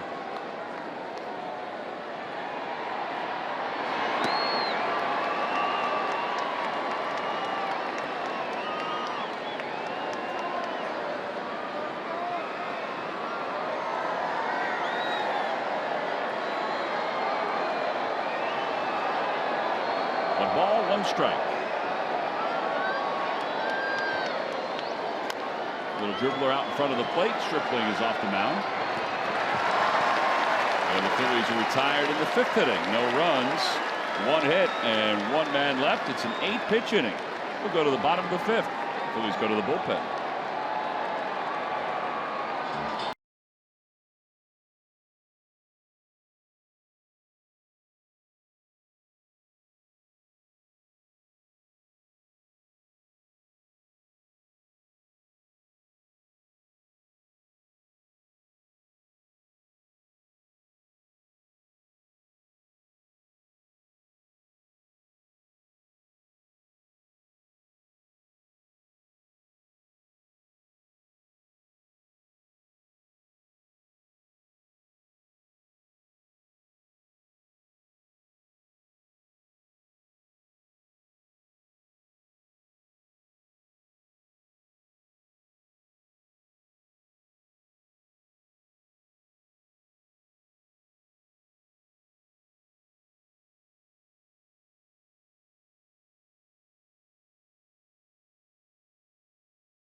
Bank, the official bank of the Phils. Visit citizensbank.com. Well, Lehigh Valley defeated Charlotte 5-zip. How about Cole Urban? 6 strikeouts in 8 2/3. Reading defeated Trenton 3-1. JoJo Romero had another good start. Clearwater lost to Fort Myers 6-3. Mickey Moniak, well, he's been scuffling a little bit, but he got 3 hits tonight. And Lakewood defeated Greensboro 3-zip behind Will Stewart, who had 10 strikeouts. Here, the pitching was not as crisp as Zach Eflin leaves after 4 innings. And he is charged with 5 runs. He'll give way to Victor Arano, the former Dodger prospect.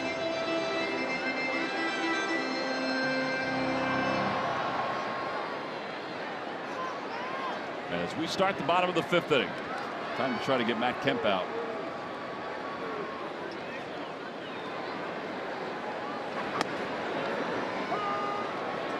Time now for your Nissan upgrade. Upgraded to the technology of tomorrow today. And the highest average versus fastballs. Matt Kemp is at 416. He's the leader in all of Major League Baseball. Bouncing to third. And that's Mitch Walding's first opportunity. What away. Here's the fastball he homered on, Ben. See where Jorge sit up, down, and away. It ends up inner half. Going high. Matt Kemp is just not missing those.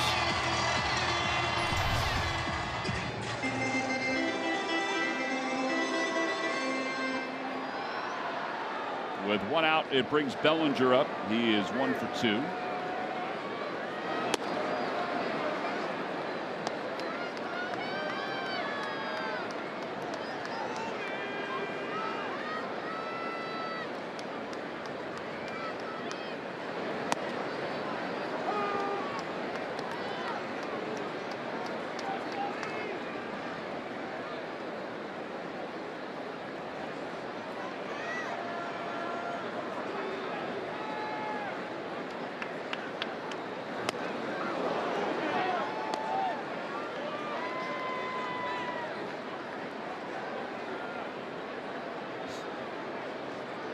Bellinger swung hard last year, but this is at a whole different level. He lines that one in right field, a base hit. He's thinking about 2 and then puts the brakes on. So he is 2 for 3. Third, first base, 1 out. That'll bring Chris Taylor up. Let's check in with Greg Murphy. All right, thank you very much, Tom. Well, Victor Arano getting a chance to pitch here at Dodger Stadium, which is where his career kind of got started in the Dodgers organization. In fact, he was signed back in 2013 by Dodgers legendary scout Mike Brito. Baseball fans would know him as the guy that used to sit behind home plate with the big hat and the radar gun back in the day. Well, that was Mike Brito. And back in 2013, he had a chance to meet Victor Arano. He was playing for a team in the Mexican League, the Diablos Rojas, the Red Devils, and he came to watch a game. And afterwards, Brito took Victor Arano out along with a lot of the front office personnel from that team. And midway through the dinner, the owner of the team got up and said, Victor, I just wanted to let you know that this is a special night for you because you are no longer a Red Devil. You now belong to the Smurfs, and that's what they refer to the Dodgers organization down there in the Mexican League. In fact, that is the night that Mike Brito offered a contract to Arano. He, of course, signed it, became a professional ball player in the Dodgers organization. As that one goes down into the corner, and that'll score a run. So that was the night he found out that he was going to be a major league ball player. Finally got up to the big leagues. He's pitching here at Dodger Stadium. And another thrill for Victor Arano. Yesterday, he met his childhood hero. You saw the picture right there. Fernando Valenzuela, a guy that he followed as a youngster. He was his hero. He got a chance to meet him for the very first time yesterday. So it's been kind of a special couple of days for Victor Arano as he comes back here to Dodger Stadium, guys. Yeah, Fernando looks fantastic. We've seen him every day since we got here.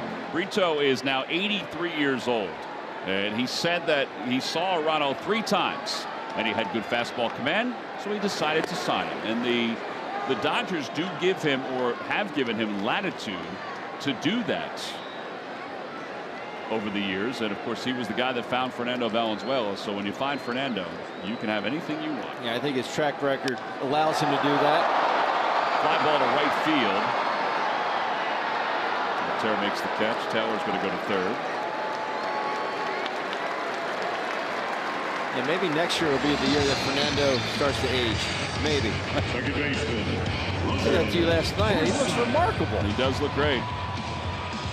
And Ben, you talk about Brito's track record. How about 30? Victor Arano is the 32nd player that Brito signed and has gotten to the big leagues in his scouting career.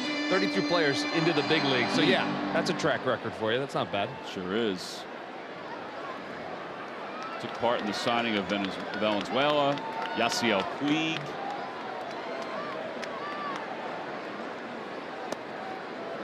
As Forsythe takes a strike, and it's 0-1.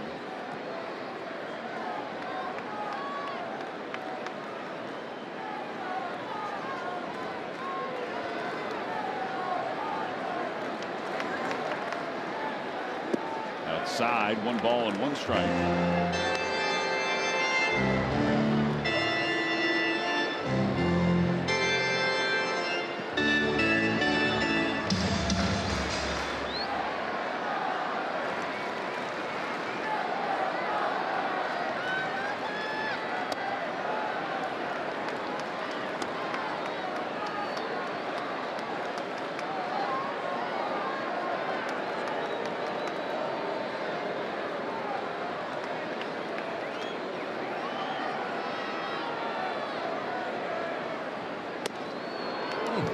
Inside, 3 balls and 1 strike.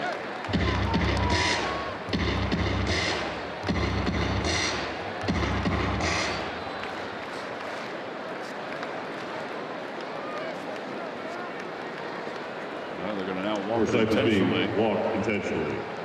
It's kind of batting. interesting. Number 68, Ross. The pitcher was Stricklin. obviously in the on-deck circle. Maybe when he fell behind, he decided to just walk him intentionally. See early on if Forsythe would get himself out.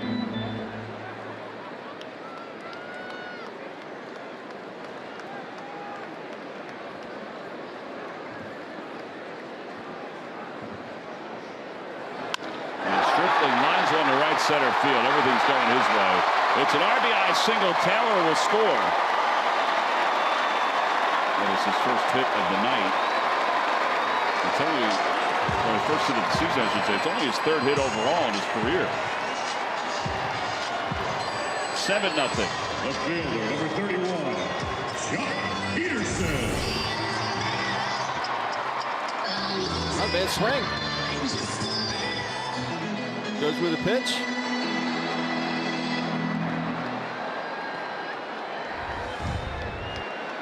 And now Jock Peterson, who has a hit tonight and an RBI and a sac fly.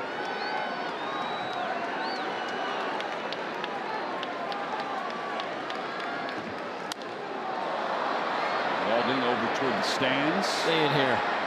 He leans and it's back. He goes.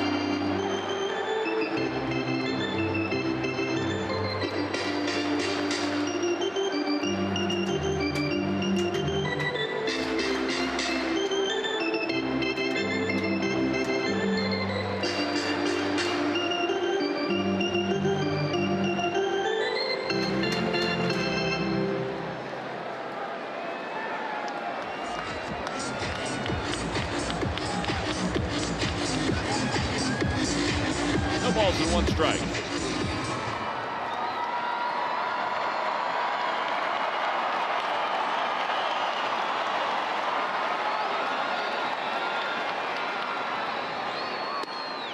And it's outside, 1-1.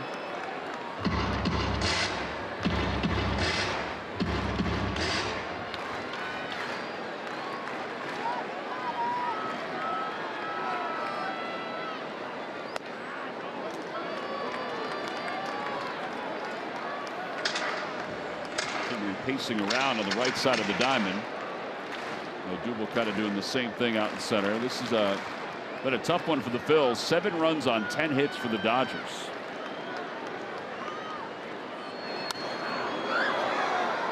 And it's 2-2.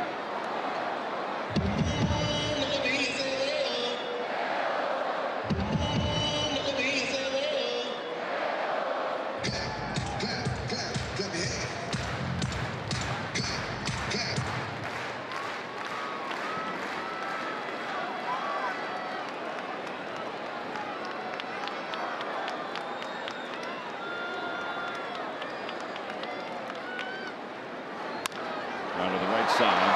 Hernandez in shallow right field with draw Peterson. And the inning is over. 2 more runs scored, though, for the Dodgers. They leave a couple. They'll leave for the 6th inning with the Dodgers up 7-0. All right, Dodger fans, it's time to play Name That Tune, presented by...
Are the members of the starting rotation.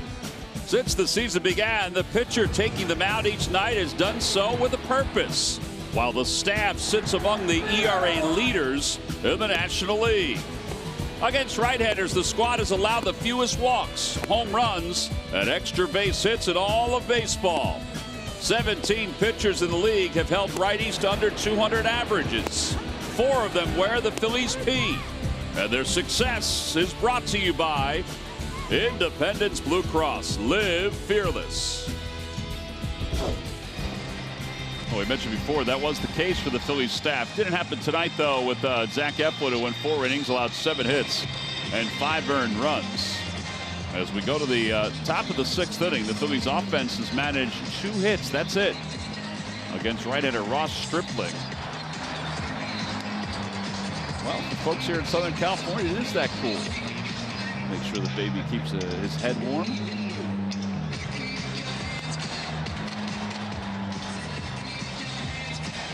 Excuse me, ma'am. That little feller is not allowed near the netting. Stripling has a good ball-strike ratio. In fact, he's been aggressive in the strike zone, but nothing is in the middle of the plate. He was born in Blue Bell, Pennsylvania, but grew up in the suburbs of Dallas.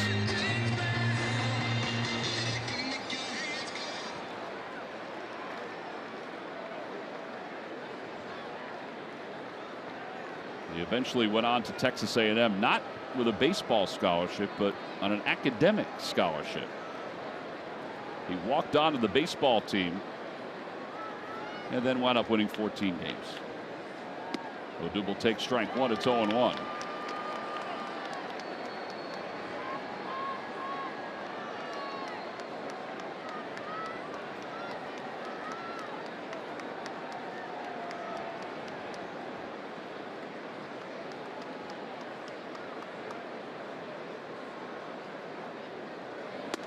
Inside, 1 ball and 1 strike.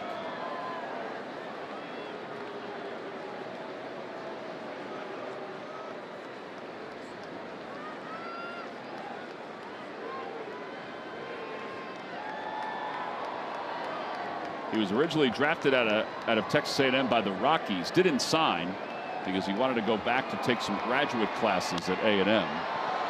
Towering pop-up on the right side. Muncy in foul territory will make the catch. And Odubel's retired. 1 out. First baseman Carlos Santana. In fact, Stripling has said that if baseball hadn't worked out, he'd be a stockbroker because he is a licensed stockbroker now. Of course he is. And worked for a firm in Houston during the off seasons while he was in the minor leagues.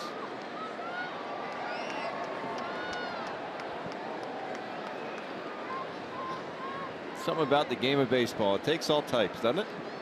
Well, it also gives you an awful lot of time on your hands, yes. too. Santana. But it's 0-1.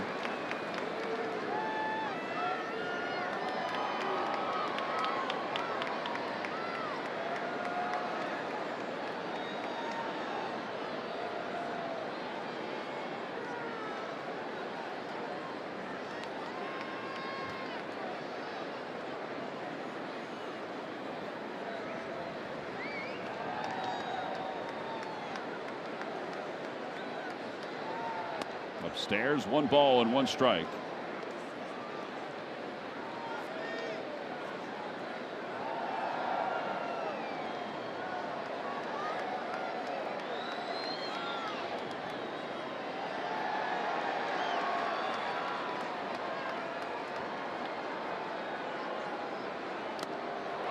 A ball and 2 strikes. Change up there at 85 miles an hour. And a good one to hit. That pitch up in the zone.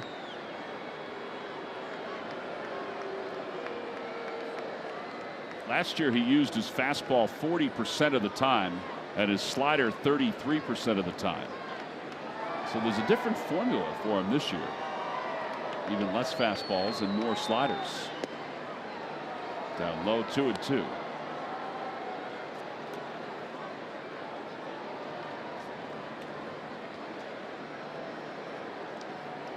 Well, for the season, the 4-seam fastball is now edging the slider because of tonight.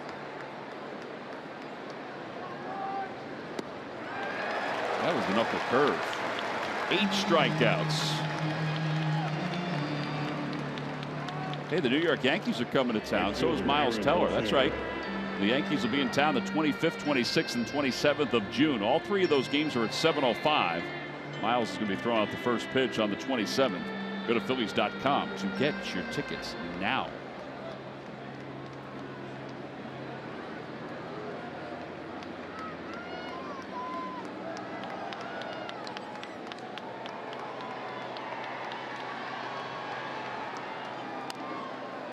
Check swing, and Stripling will just tag out Aaron Altherr. Now that particular inning right there, that was an easy inning. Yeah. 9 pitches for Stripling. He played 5.5, 7-0 Dodgers on top.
And Ross Stripling has been, well, refreshing if you're a Dodger fan and what he's been able to accomplish here tonight. Every pitch is working for him tonight. Every pitch, just 73 pitches through 6 innings.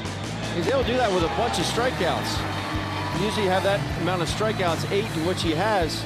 You're going to accumulate a lot of pitches. Not him, not tonight. Well, we go to the bottom of the 6th inning. Stripling has struck out 8 so far, as Ben mentioned. He has different runs of retired hitters in a row. He just has been very comfortable. He's only allowed the 2 hits, 2 walks. And barely a ball has gotten out of the infield in tonight's game. Check swing by Muncy. He went around since the home plate umpire. It's 0-2.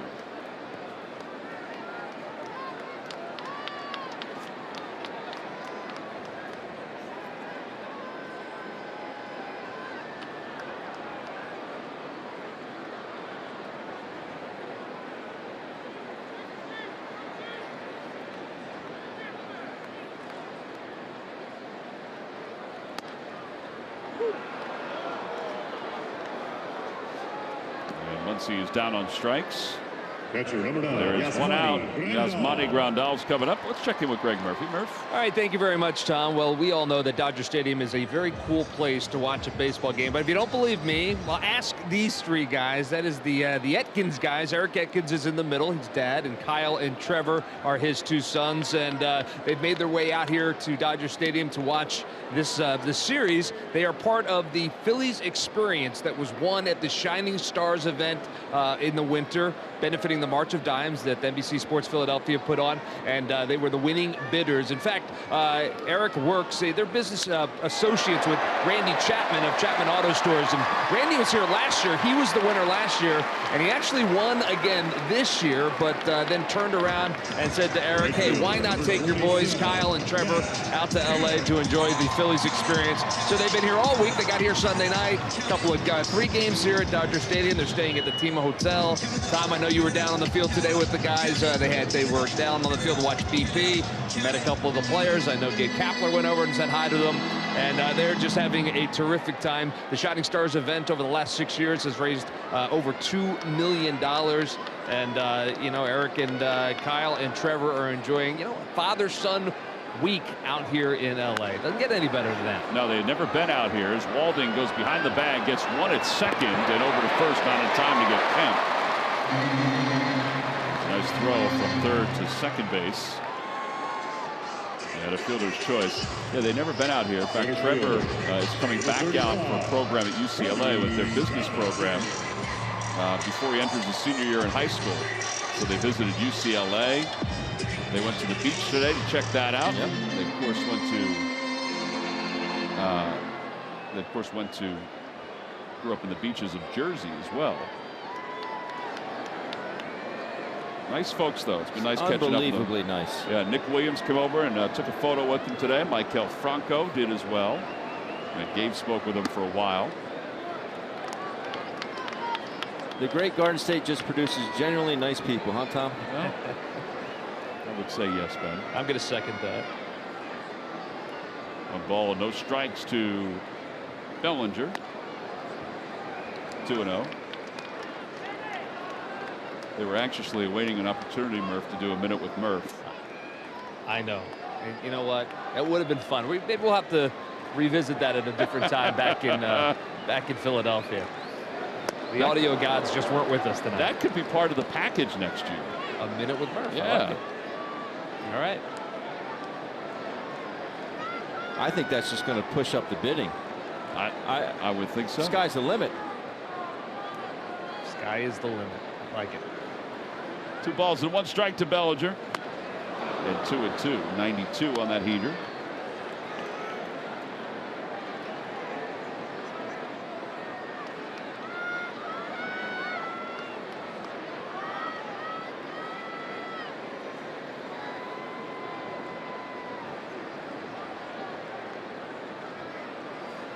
Got him. He went upstairs again. And Arano gets a couple strikeouts in this inning. And finally a scoreless inning for the Dodgers. The first scoreless one since the second. We go to the 7th, tripling back to work.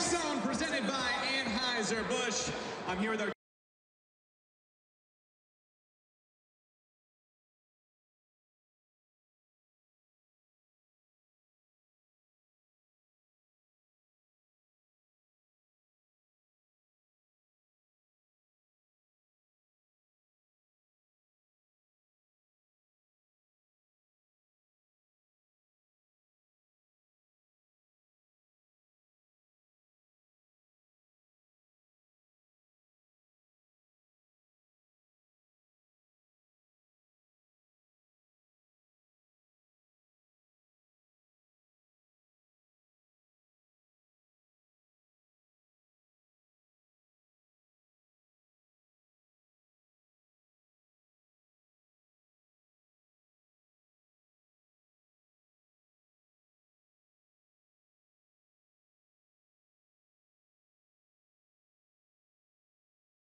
Phillies trail at 7-0 as we enter the top of the 7th inning.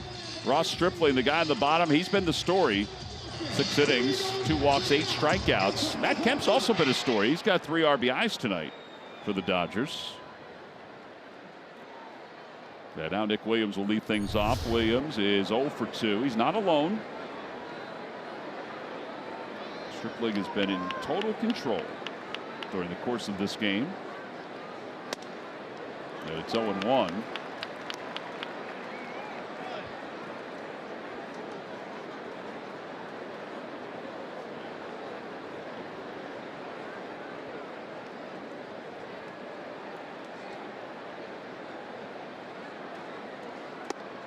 One ball, 1 strike.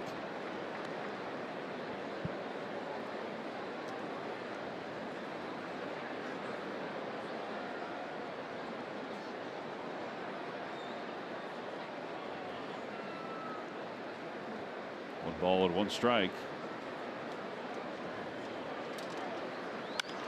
Fly ball, left center field. Bellinger going back toward the wall. Gone! A home run for Nick Williams. His 6th of the year. It wasn't on the label. And it's now a 7-1 ball game. He just has silly pop. He does. It's silly. Shortstop, Scott Kingery. He just gets so much carry on the baseball. Grandal set up away. Boy, that's just a hanging changeup. The amount of bat speed that he can generate. That was slick, Nick. So the exit velocity just dropped down. And here is Kingery. And Kingery lines one sharply right at short. 1 out.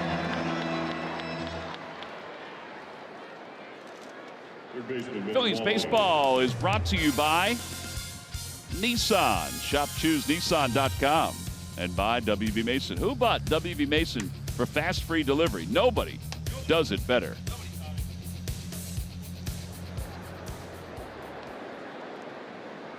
Well, with Ben Davis, Greg Murphy, John Reynolds, our stage manager. Nice to get that reassurance.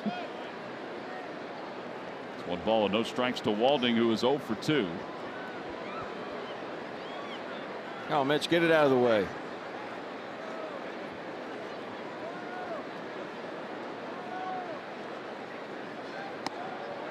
A ball and 1 strike.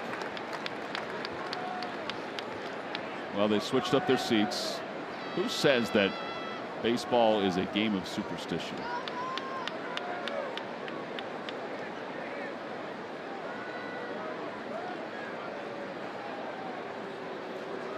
Inside.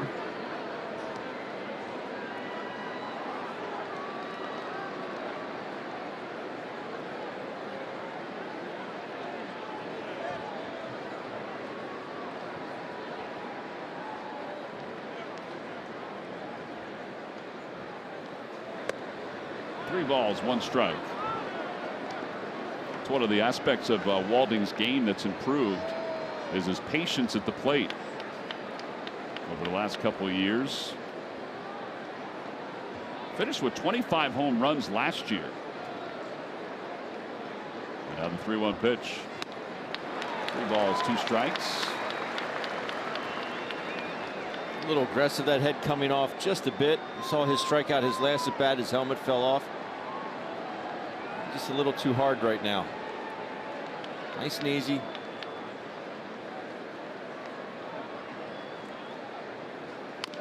He fouls that one off his foot.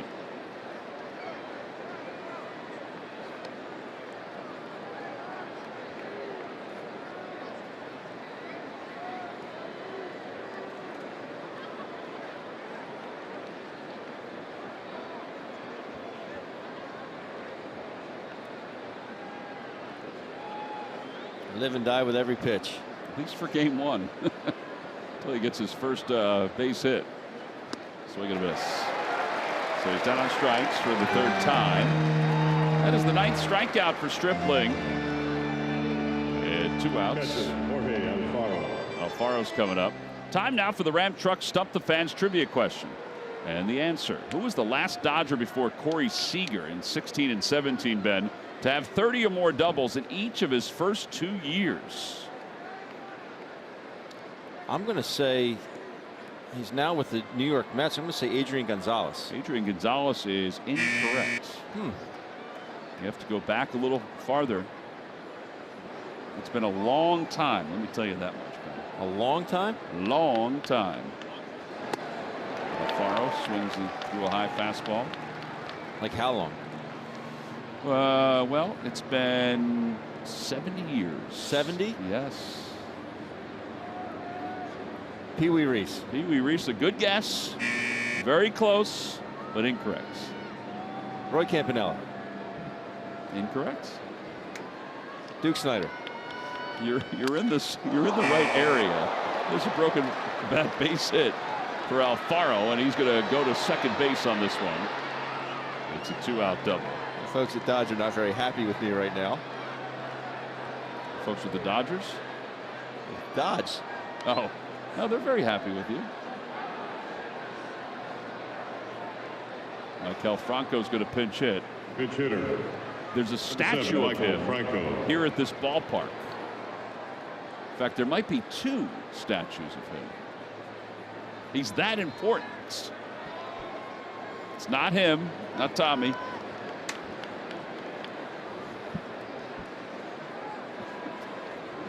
His number's retired, Ben. Yep.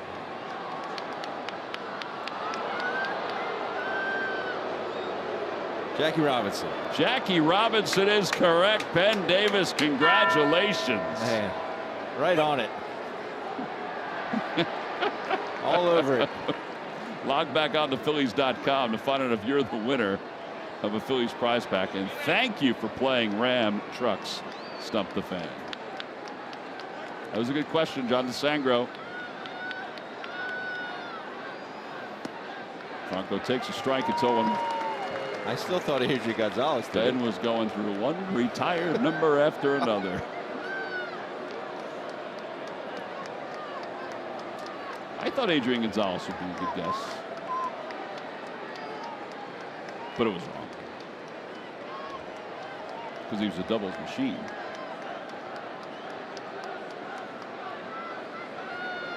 No balls and 1 strike.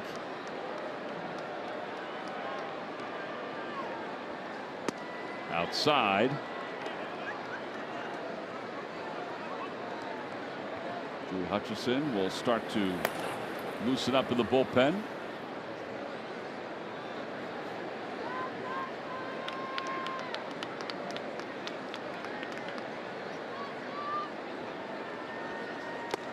Swing and a miss. And it's 1-2.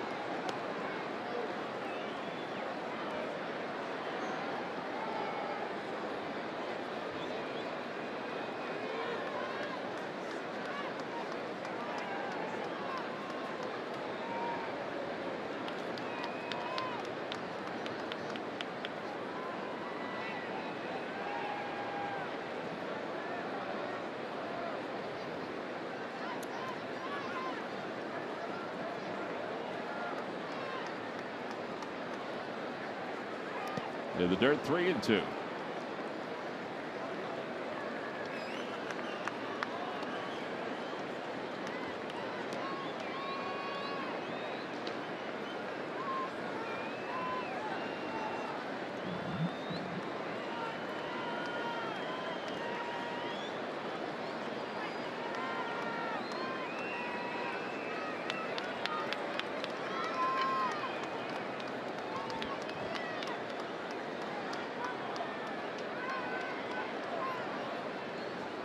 Back toward the middle, but right at Forsythe, who was playing that way. 4-3 on the putout. A run scores on the home run by Nick Williams. Phillies added a double as well. If this is it for Stripling, it was a heck of an outing. He's up 7-1 as we go to the bottom of the 7th.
'90s retro night, Saturday the 9th. That's a 1:05 first pitch, and we'll be celebrating the Sandlot's 25th anniversary. And then Sunday, the 10th of June, the 1993 Phillies 25th anniversary salute and Chevrolet Father's Appreciation Day. Go to Phillies.com to get your tickets.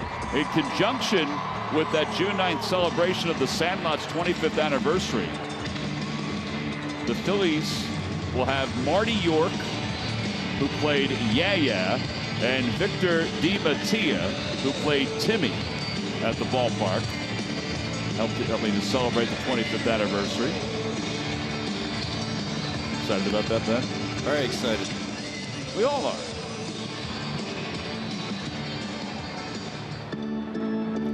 Here's Drew Hutchinson, and he is on to face Chris Taylor.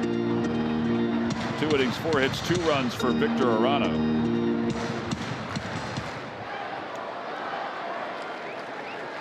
It'd be great if Murph could interview them. Yeah, it would.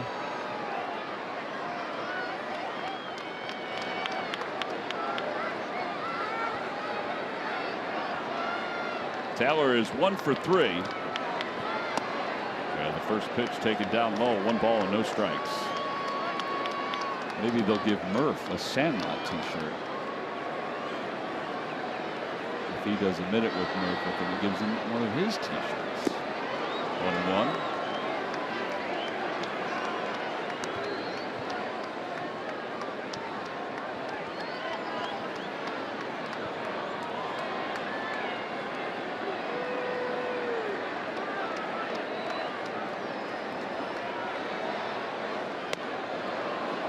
Two.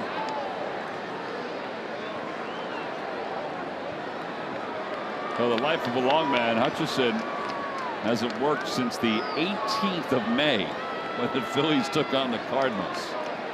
He went in 3 innings that day, 6 hits and 5 runs. How about that?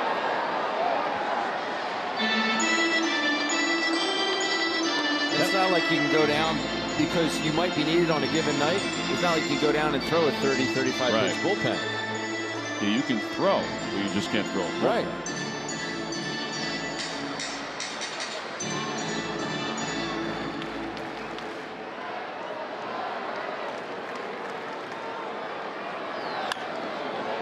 Away again down the right field line.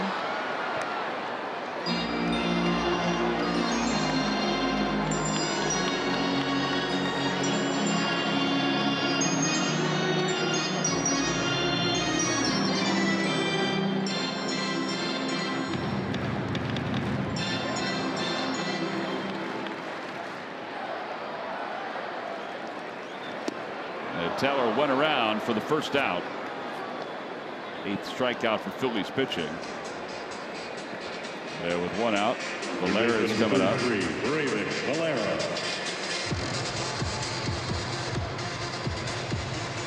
In the outings this year for Hutchinson, he allowed the 5 his last time out, but in the quote-unquote long man role, he's gone 2 innings in a scoreless outing. His first time out, 3 2/3 where he allowed 1 run and struck out 5, and then 5 innings where he allowed 3 hits and 1 earned run and struck out 5. I think you take that from your long man any day of the week. Outside and low, 1 ball, 1 strike.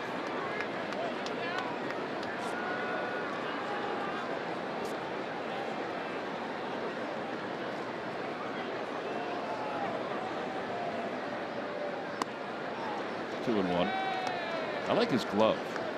Got a little different style to it. I mean, it's the black glove, but it's got the brown laces. Old school.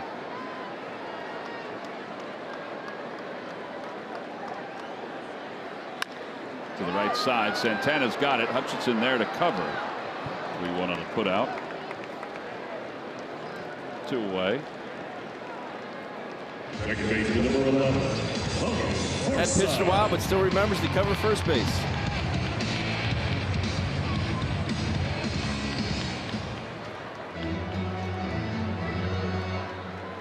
Cameron Rupp used to be really loud when he yelled, Over!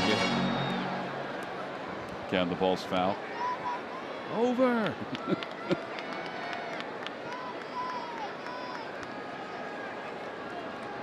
You need to be reminded from time to time.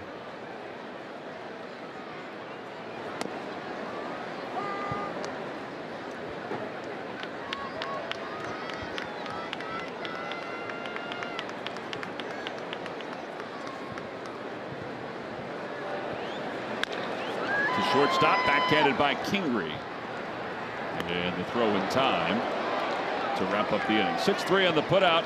Looks like Garcia's coming in for the Dodgers when we come back for the top half of the 8th inning.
Dealer, visit DelvalHondaDealers.com. And by Geico, 15 minutes could save you 15% or more on car insurance.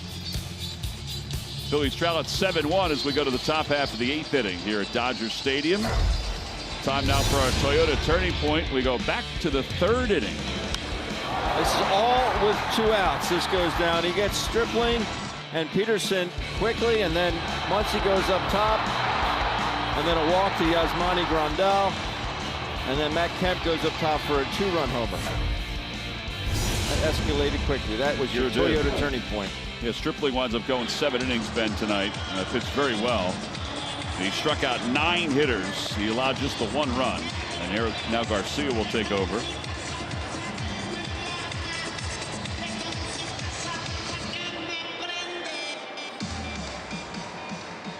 Dodger fan is a little more bounce in his step right now.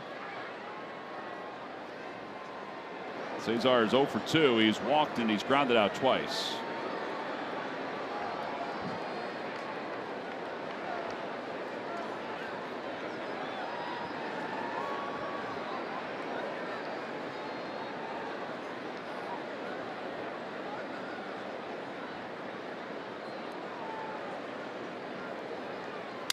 Broke his bat. It goes into the crowd. And wouldn't you know, a Phillies fan got it. Yeah, wearing a Mike Schmidt jersey. Man, he's lucky. He used his jacket to sort of soften the blow. You see how sharp the end of that bat is. It sure is. Went flying right over the net. You don't see him break like this too much anymore.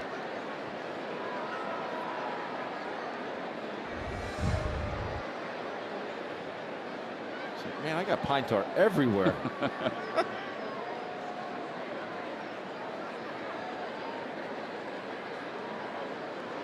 Outside, 1 ball, 1 strike. We just received a report that everybody is okay down there.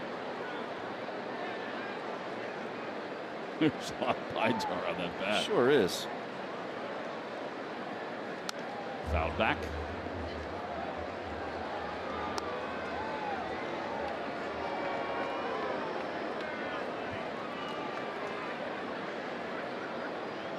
I would use the pine tar rag as opposed to the Manny Moto stick with a little bit of rosin. And you'd be surprised how much you would accumulate on the bat if you were able to keep a bat for a while. What does the rosin do? I think I've asked this before. What does the rosin do? Well, it prevents the pine tar from being so slippery. And in the liquid form. So it kind of just thickens up the pine tar, basically. All right, so Manny Moto sticks are sitting on top of the pine tar rag. Yep, and then the sanitary sock is the rosin. Cesar strikes out, and that's the first out here in the 8th inning. But I always thought it would add a couple ounces to your bat if you really, cake it on. So I would get a scraper and scrape all the off. Scrape it off. Yeah. Well, I guess at some point it dries up, and it could help the bat. But how many times are you going to hit the baseball on that area? Right. I pretty much barreled up every pitch anyway, Tom. Yeah, you do.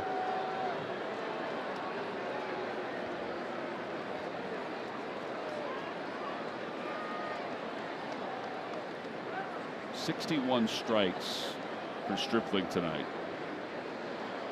As Odubel's 0 for 3, and he takes outside. 1 ball and no strikes.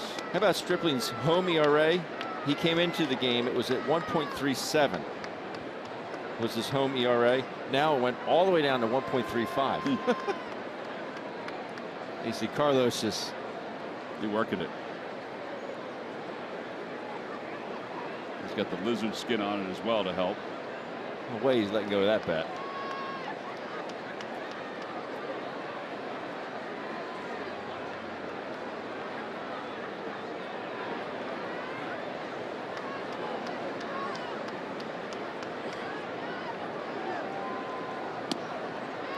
Slides in for a strike.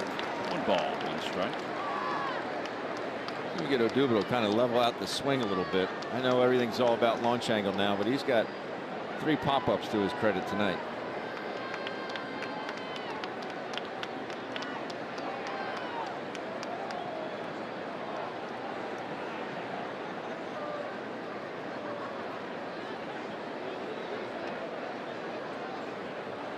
Outside.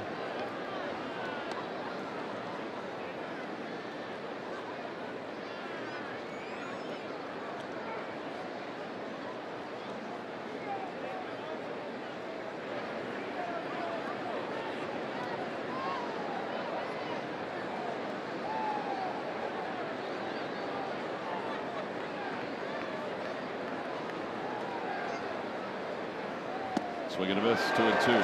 That was a wicked slider that people just didn't see out of his hand. No.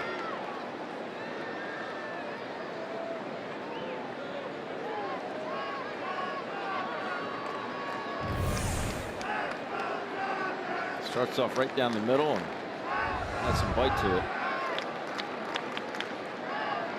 know Dougal switched up his bat. He's typically a Louisville Slugger guy. He went with a Rawlings model.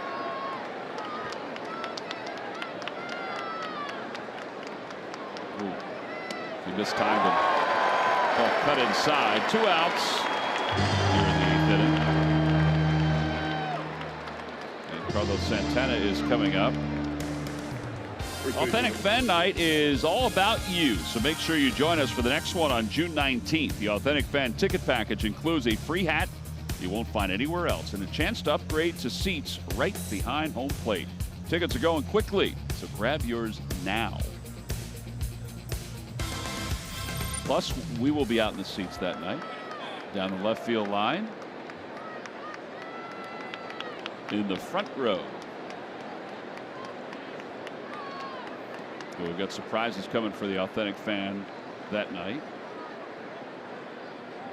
They're so surprising that me, Ben, Murph, Crucker, we have no idea what they are.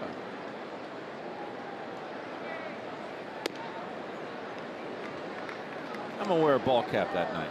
Are you? I am. Just in case the Fanatic dumps popcorn on your head? Well, that's always a valid reason. Yeah, you go to a ball game, you got to wear a ball cap.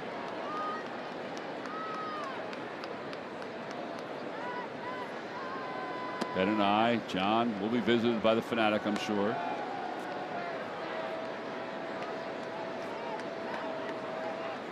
What kind of cap you going to go with, you think? I'll wear the Authentic Fan cap. Oh, really? Yeah. White, blue, red? Might go with red. Depends on what shirt you have us wearing that night. We've got to figure that one out. Wear the hat with the Fanatic on it? Maybe. Can't see you wearing it, Ben.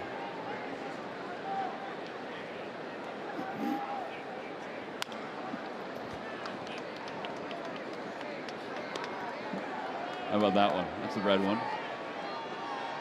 Or maybe the blue one.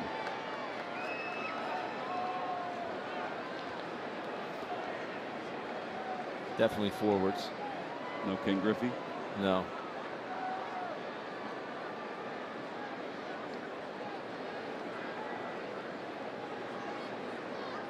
Two balls and 1 strike to Santana. And he fouls it back to the screen, 2-2.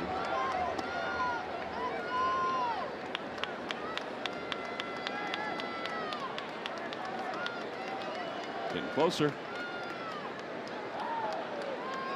I know John always wears the Carolina blue Authentic Fan cap. He does. Right? He's looking for some others, though. Okay. He's looking for the white or the red just to mix it up a little bit. Either that or he's going to get a haircut. Carlos Santana hit that one back toward the speaker. It's a mixture of old and new.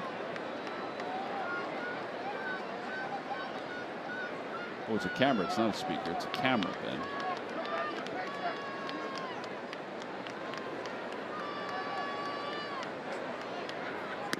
Outside, 3-2. Good battle here for Carlos.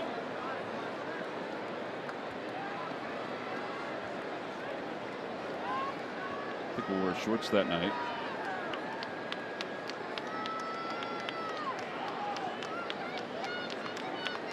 Batting practice cap, Ben. That's a good one. That is a good one. You like that one? I do.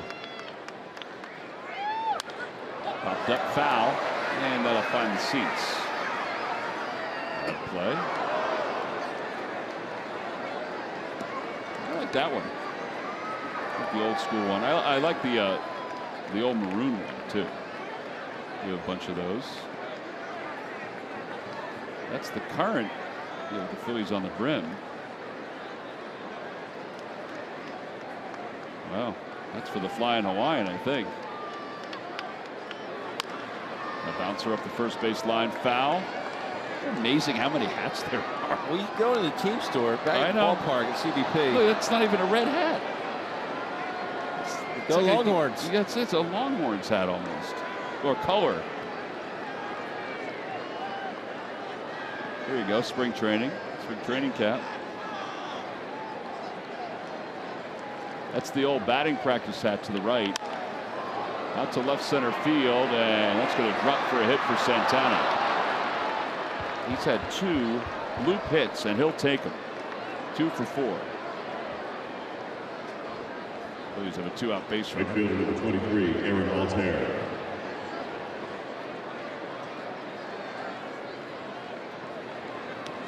Yeah, here's Altair. The battle that was. Did not give away that at bat. Find himself with another knock. And his average keeps on rising, too. We have one more day in May, but he is getting closer to a 300 average in the month of May. It's a 9-pitch at bat.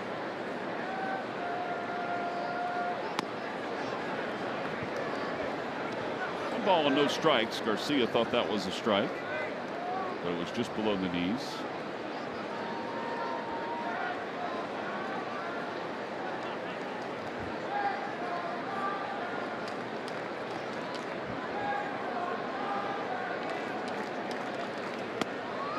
A little higher, and it's 1-1.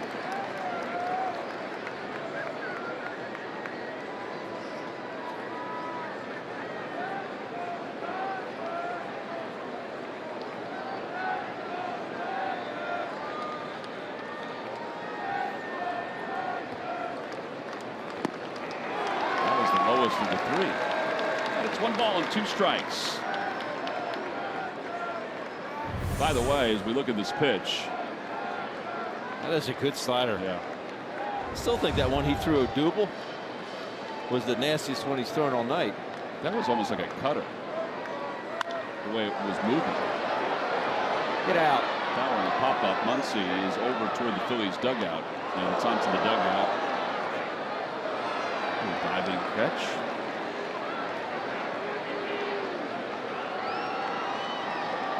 Actually, the gentleman with the phone slid out of the way so he can make that grab.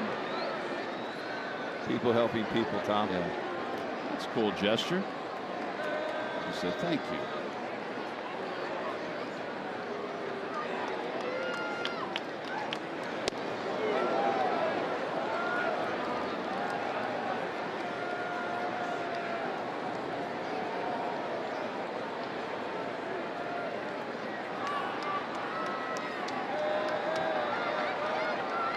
I'll give it back.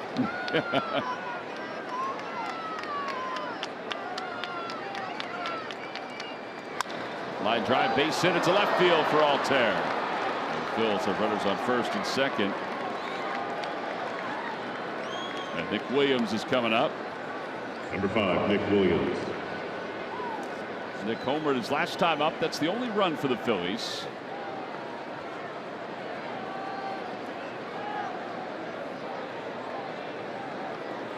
Cut on the phone as the Dodgers get a right-hander up.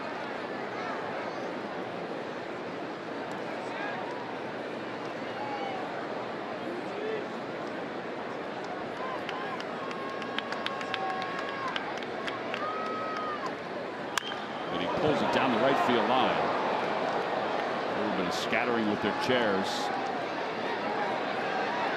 Security guard jumped into the stands after the ball was by him. Matt Kemp thought that was a fair ball, so he's playing it as such.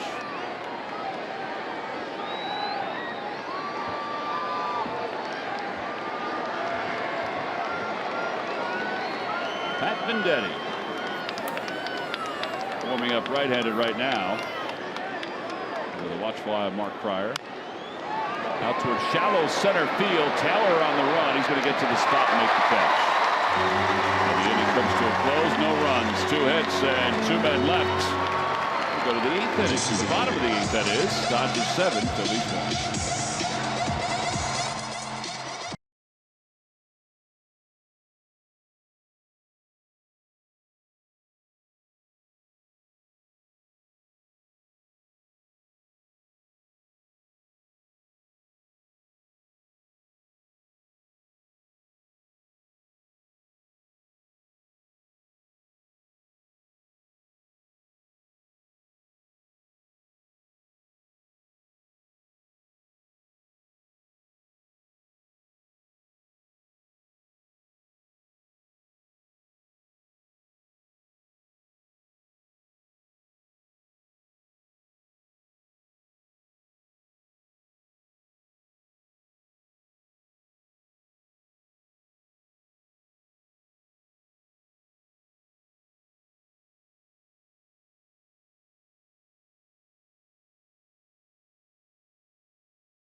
say, Ben, defensive play of the game. And back in the second inning, this was just spectacular play here by Scott Kingery.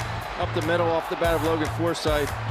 You and I thinking this ball's just going to go into center field, but he gets to it, somehow gets enough on it to throw out Forsythe to first base, and that is your Hyundai defensive play of the game, brought to you by your local Hyundai dealers. TK Hernandez leads it off against Hutchison as we go to the bottom of the 8th inning.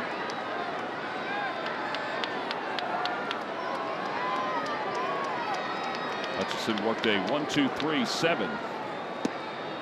And it's 1 ball, 1 strike.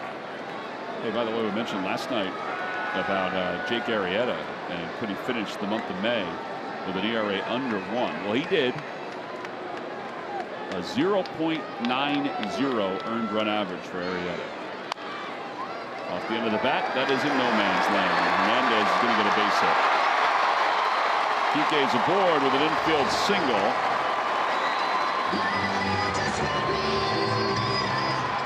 That is 2 knocks in the series. Pop-up that saves our loss in the twilight. And then this little, I don't know what this is to the right side, but that's a huge shot. It worked.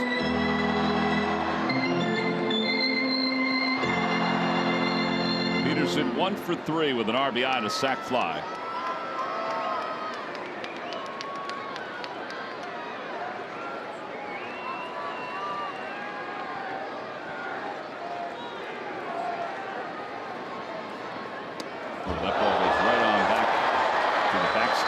The glove of Alfaro. Wild pitch.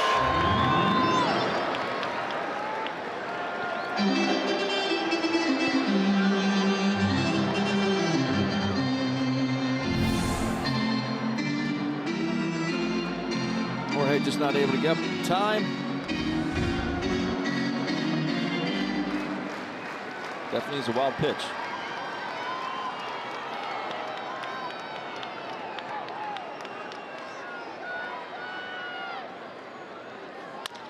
Back toward the middle. Kingery's got it, and then bobbles, throws outline. First and third for the Dodgers.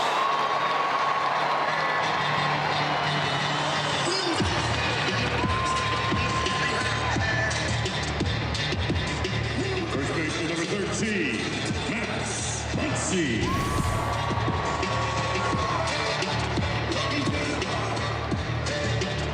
Gonna be another tough play.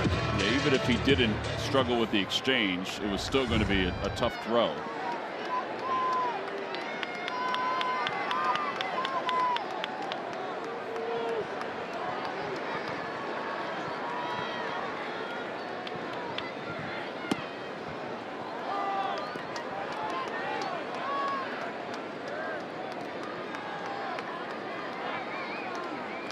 Twelve hits now for the, or excuse me, 13 hits now for the Dodgers.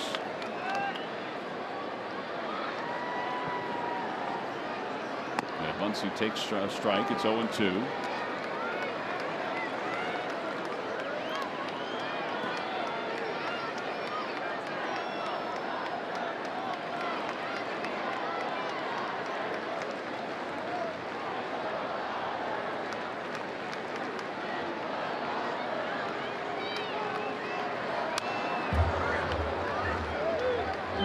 Got to be better than that.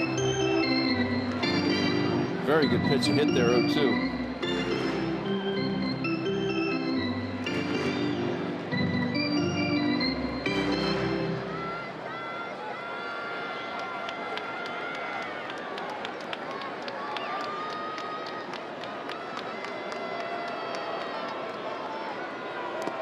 Check swing, 1-2. That was the proper way to block a baseball. Talk about Jorge going down to just one knee and not being able to center the ball in his chest protector. That was both knees hitting the ground at the same time. I think Bob probably reminded him of it today. They're looking at it last night. Take a look there.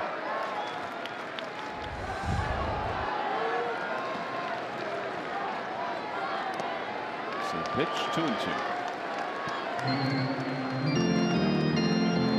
You would think with Arrieta finishing under 1 with his earned run average that he would be in line for the pitcher of the month. National League, and he still could be. But DeGrom finished with a 0.69 ERA in the month of May. 2-2 pitch. Upstairs, 3-2. Every time a Phillies pitcher records a pitch of 95 miles per hour or more, Comcast will make a contribution to Phillies charities. Phillies baseball is brought to you by Xfinity, the fastest internet in Philadelphia.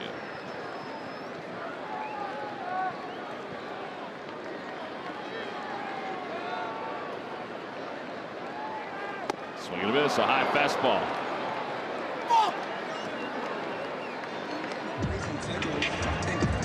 Catcher number 9, Yasmani Grandal.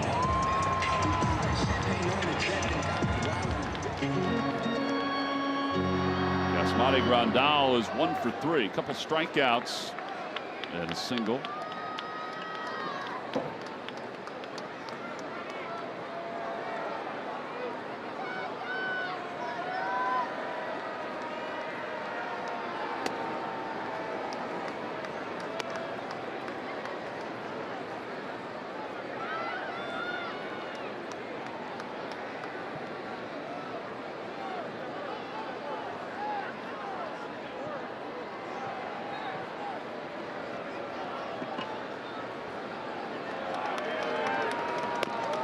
Outside, 2-0.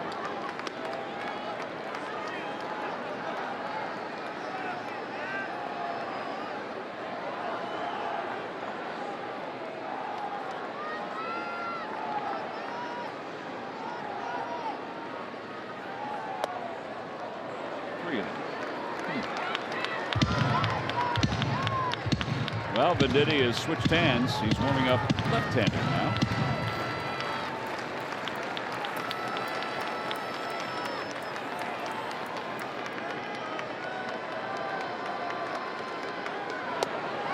And ball. 4 pitches. That'll load up the bases.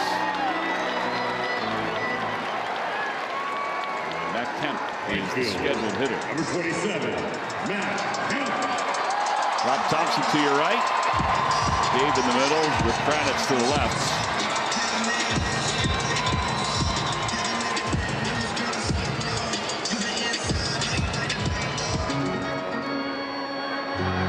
Dave relies on both of those guys for advice during the course of a ball game.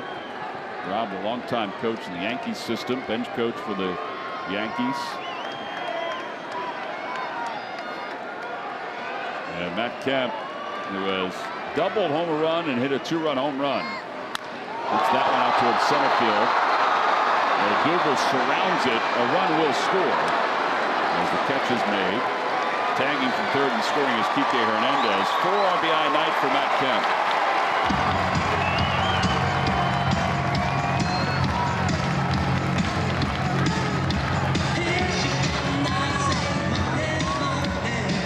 Now Bellinger's up.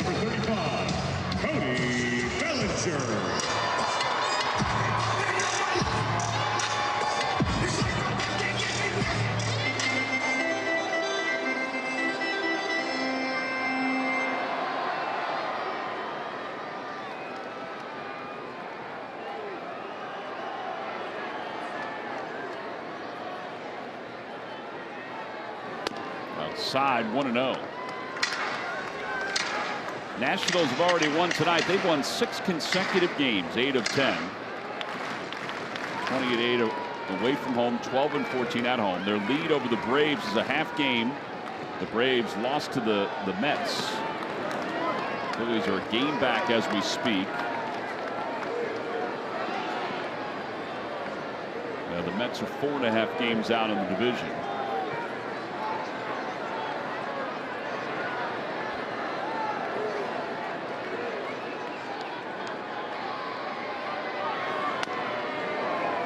Telltale series coming up this weekend between the Nationals and the Braves. They will start tomorrow.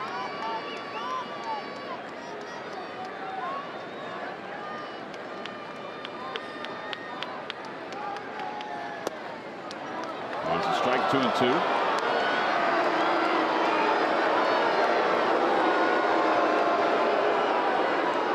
Dodgers saying that's way up. You read his lips. I don't know if it was way up. Way up. Hey, Tom Woodring's strike zone has been on the border tonight. But if you look at PitchCast or StatCast, he hasn't been too far off in some of those close pitches. I think he's been more lenient vertical than he has been horizontally.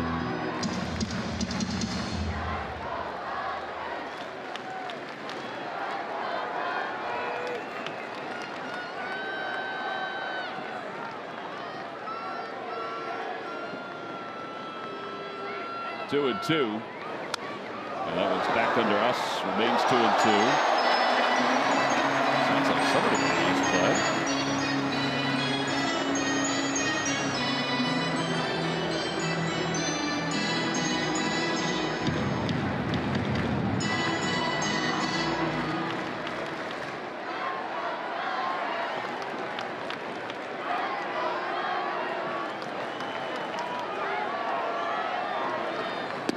Check swing. Did he go?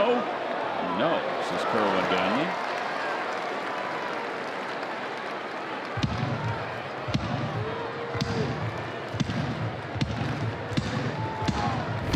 Take a peek. Yes, he did. Go, that is.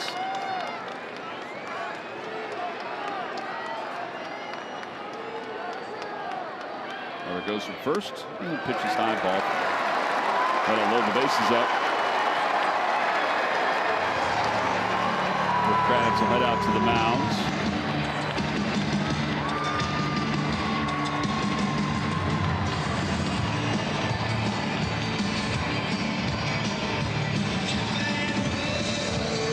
Remember, we mentioned that Hutchinson has not worked since the 18th.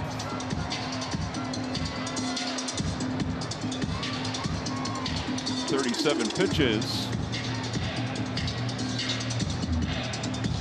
as Chris Taylor comes up. 8 different Dodgers have scored a run tonight. Logan Forsythe is the only one in the starting lineup that has not scored.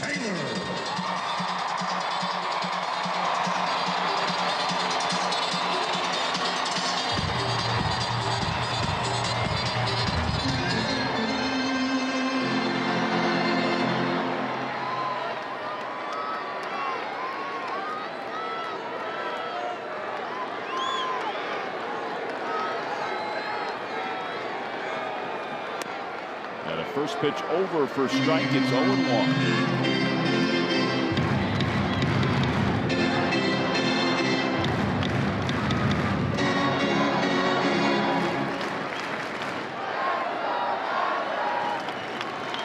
These two teams will wrap up this series tomorrow at 4:35 local time, 7:35 Eastern time.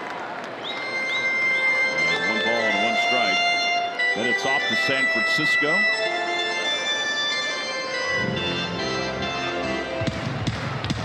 Matchup tomorrow, Aaron Nola against Clayton Kershaw. We'll be on our way.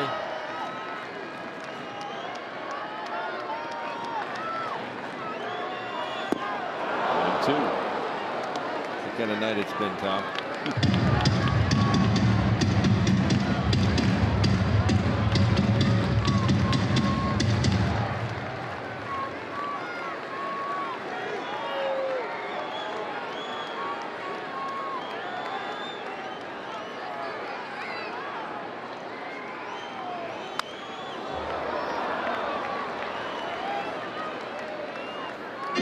Roberts said the limit on Kershaw's innings and pitch count has not been determined yet. He threw 60 pitches in a simulated game on Saturday.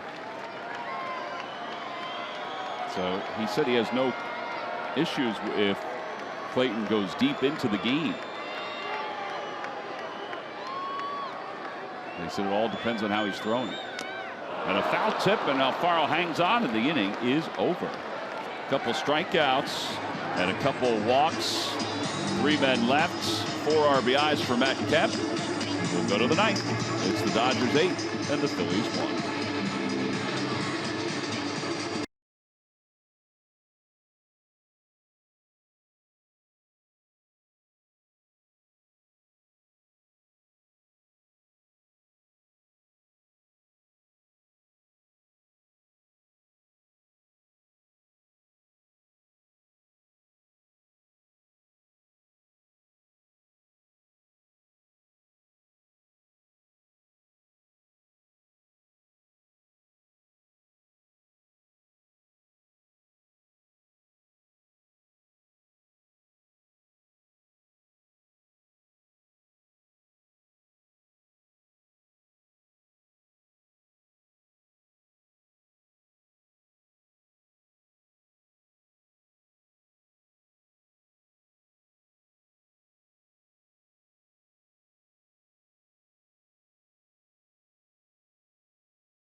Deliveries of the game. We got some long balls for the Dodgers. And the Dodgers have been, their timing's been excellent tonight. They really have. They've been all over the fastball.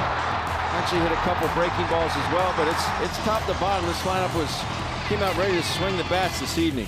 Obviously, the 8-1 lead. They are your WB Mason deliveries of the game.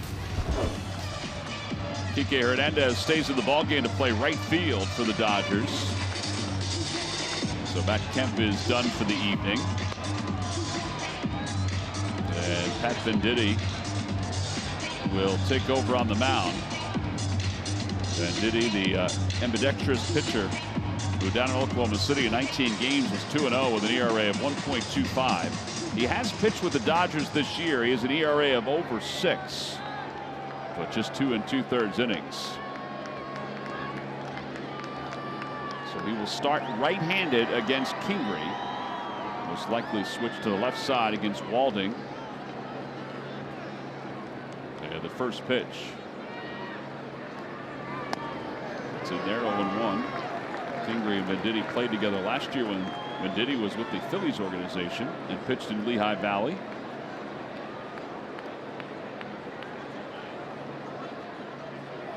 He has made 44 big league appearances. This is number 45. Kingery takes a strike, 0-2.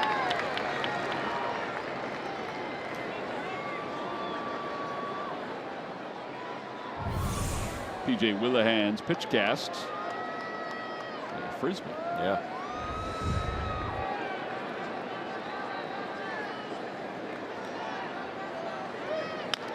Little dribbler out towards shortstop. Taylor has it. Kingery hustling. And he just retired.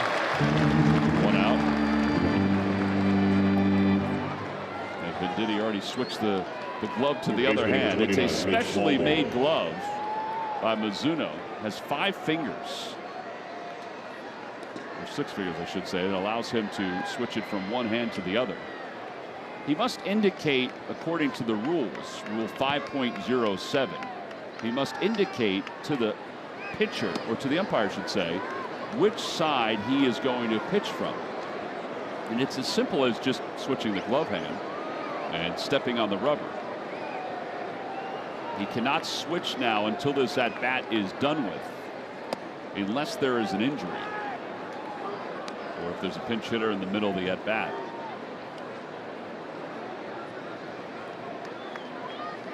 Does he need a pitching toe for both spikes? That's a good question, Ben. I would think he does, if he wears one. 2-1 to Walding. It's more of a crossfire sidearm.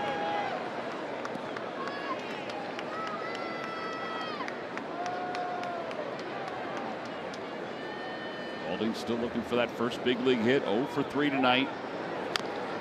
taps it foul. It's 2-2. He was a little out in front of that one.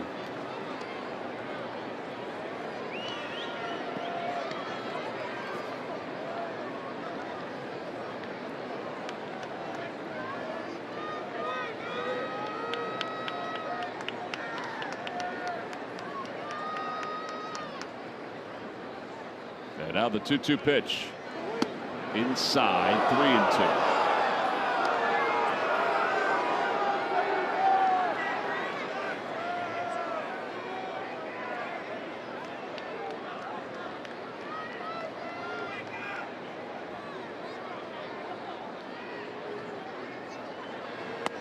And a strike 3 called on the inside corner. So Walding is now looking. After the ball game, Phillies post-game live, presented by Cure Auto Insurance. Michael Barkan, Ricky Vitalico, Corey Seidman are standing by. They'll break down Zach Eflin's outing tonight and discuss the injury to Rhys Hoskins, among other things. There are 2 outs. Alfaro is coming up.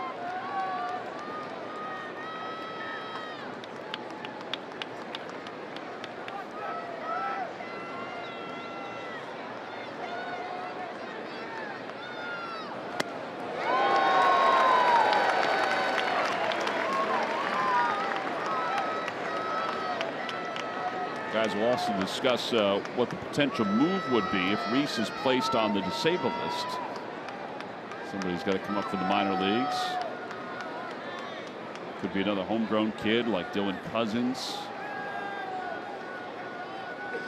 All depends on how Rhys's appointment goes tomorrow. Back in Philadelphia, he is scheduled to fly home on the red eye. His flight's at 11:30.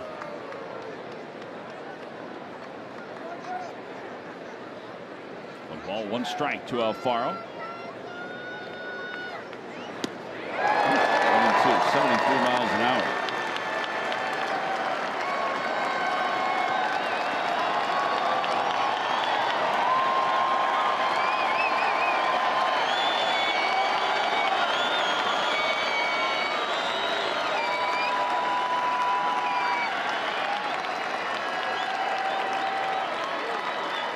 Phillies down to their final strike. And Alfaro is hit by the pitch. 88 miles an hour.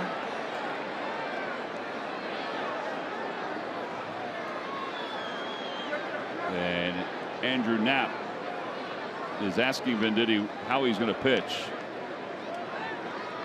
Because Knapp has to change his helmet. He's going to go left-handed.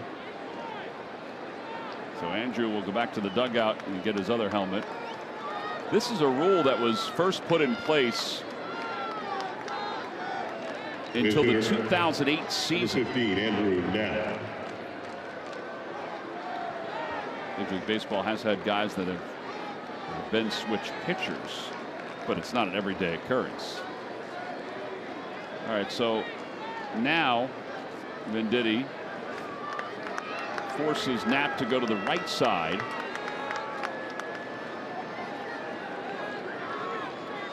It's funny, on the MLB At Bat app, it has every time Pat Venditti is now pitching left-handed. Pat Venditti is now pitching right-handed.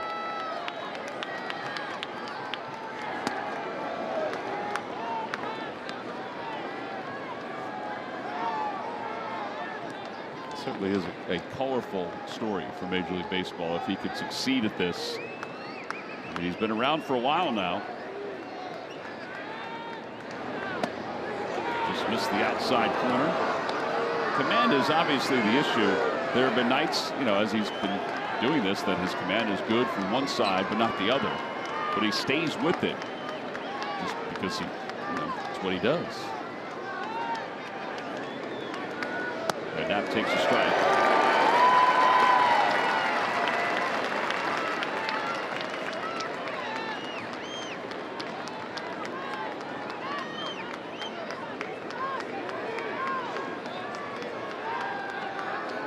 Two balls and 1 strike. Swing and miss. 2-2. I guess that's what happens. He's not overpowering. his numbers are different from one side of the mound to the other, but you are so far out in front with a lot of these pitches if you're not used to it. And make him come to you. Easier said than done when it's coming up there at 72, 73. Yeah. And if he has command of it. And a line drive base hit into left center field for Knapp. Alfaro is on his way to third. As the throw comes into second, Knapp will hold up at first. It's now first and third. With 2 men down, and again he has to indicate to Hernandez, Cesar, how he's going to pitch him. And it looks like he's going to stay left-handed. Cesar Hernandez. He's actually going to switch to the right side. So now Cesar will go back and get his other helmet. Very confusing, Tom. Yeah. It just takes a little extra time.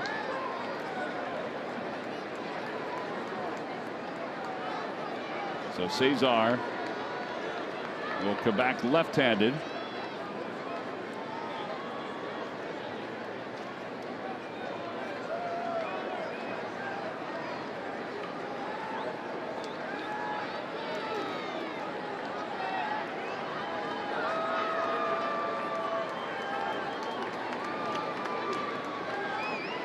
There goes Knapp, and the pitch outside. Ball, no strikes.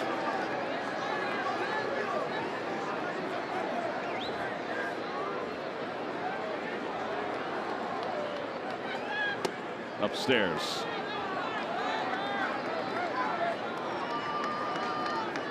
Would you rather attack Cesar right-handed or left-handed? I would have thought they would attack him right-handed. That's what I would think. Or in Venditti's case, he would be left-handed. That one swings in for strike 2 and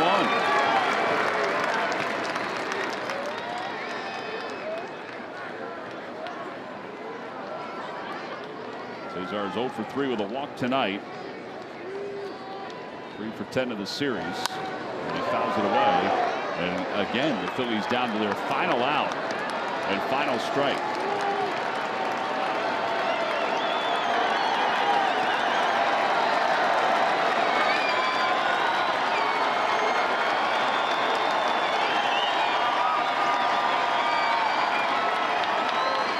Two balls, 2 strikes.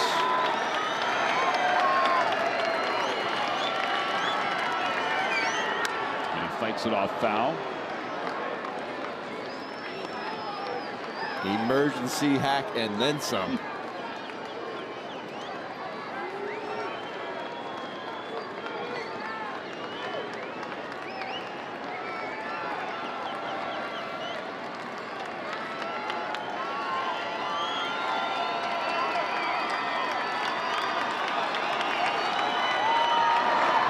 Was it foul again this time? Past Flores.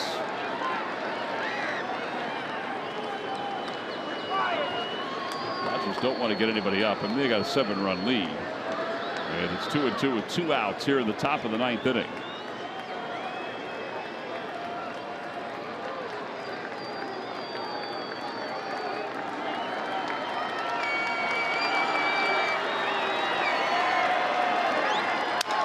Broken bat, Looper out towards second on a couple of hops. Forsythe can't handle it, and a run will score, and Cesar has an RBI single. And it's an 8-2 ball game.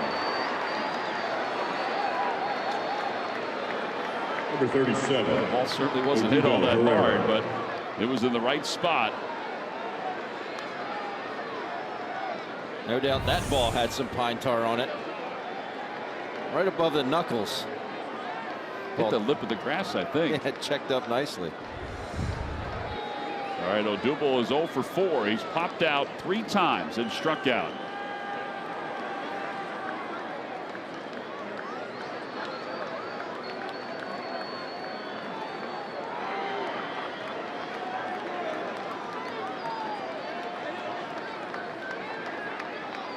Cesar goes, pitches, swung out and missed. No throw to second. Defensive indifference again.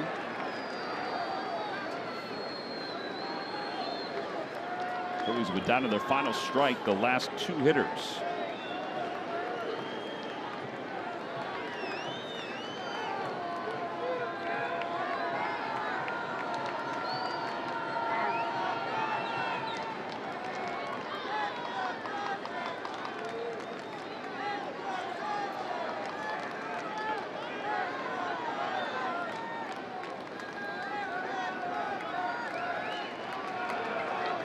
Pulled to foul territory on the right side. Played on one hop by that young man.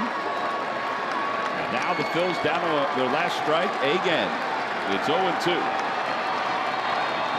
I wonder if he would ever go, maybe say righty versus lefty, if the guy has reverse metrics. He would. He has done that. Lane Johnson from the Braves. He actually hits righties better than he hits lefties.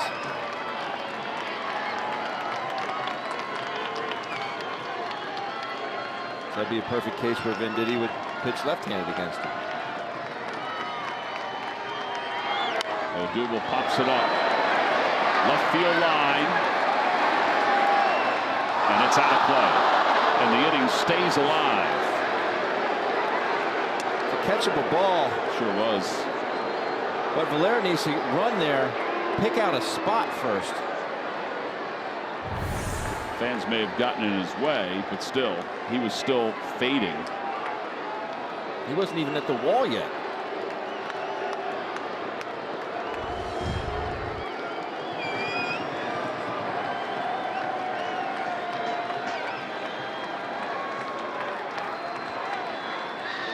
Kenley Jansen is walking around on the mound of the bullpen.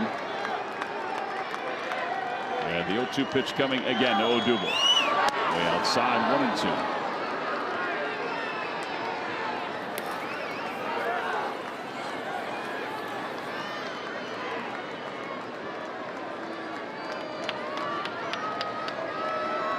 Vinditti's had a lot of success in the minor leagues. It hasn't translated really to the big leagues.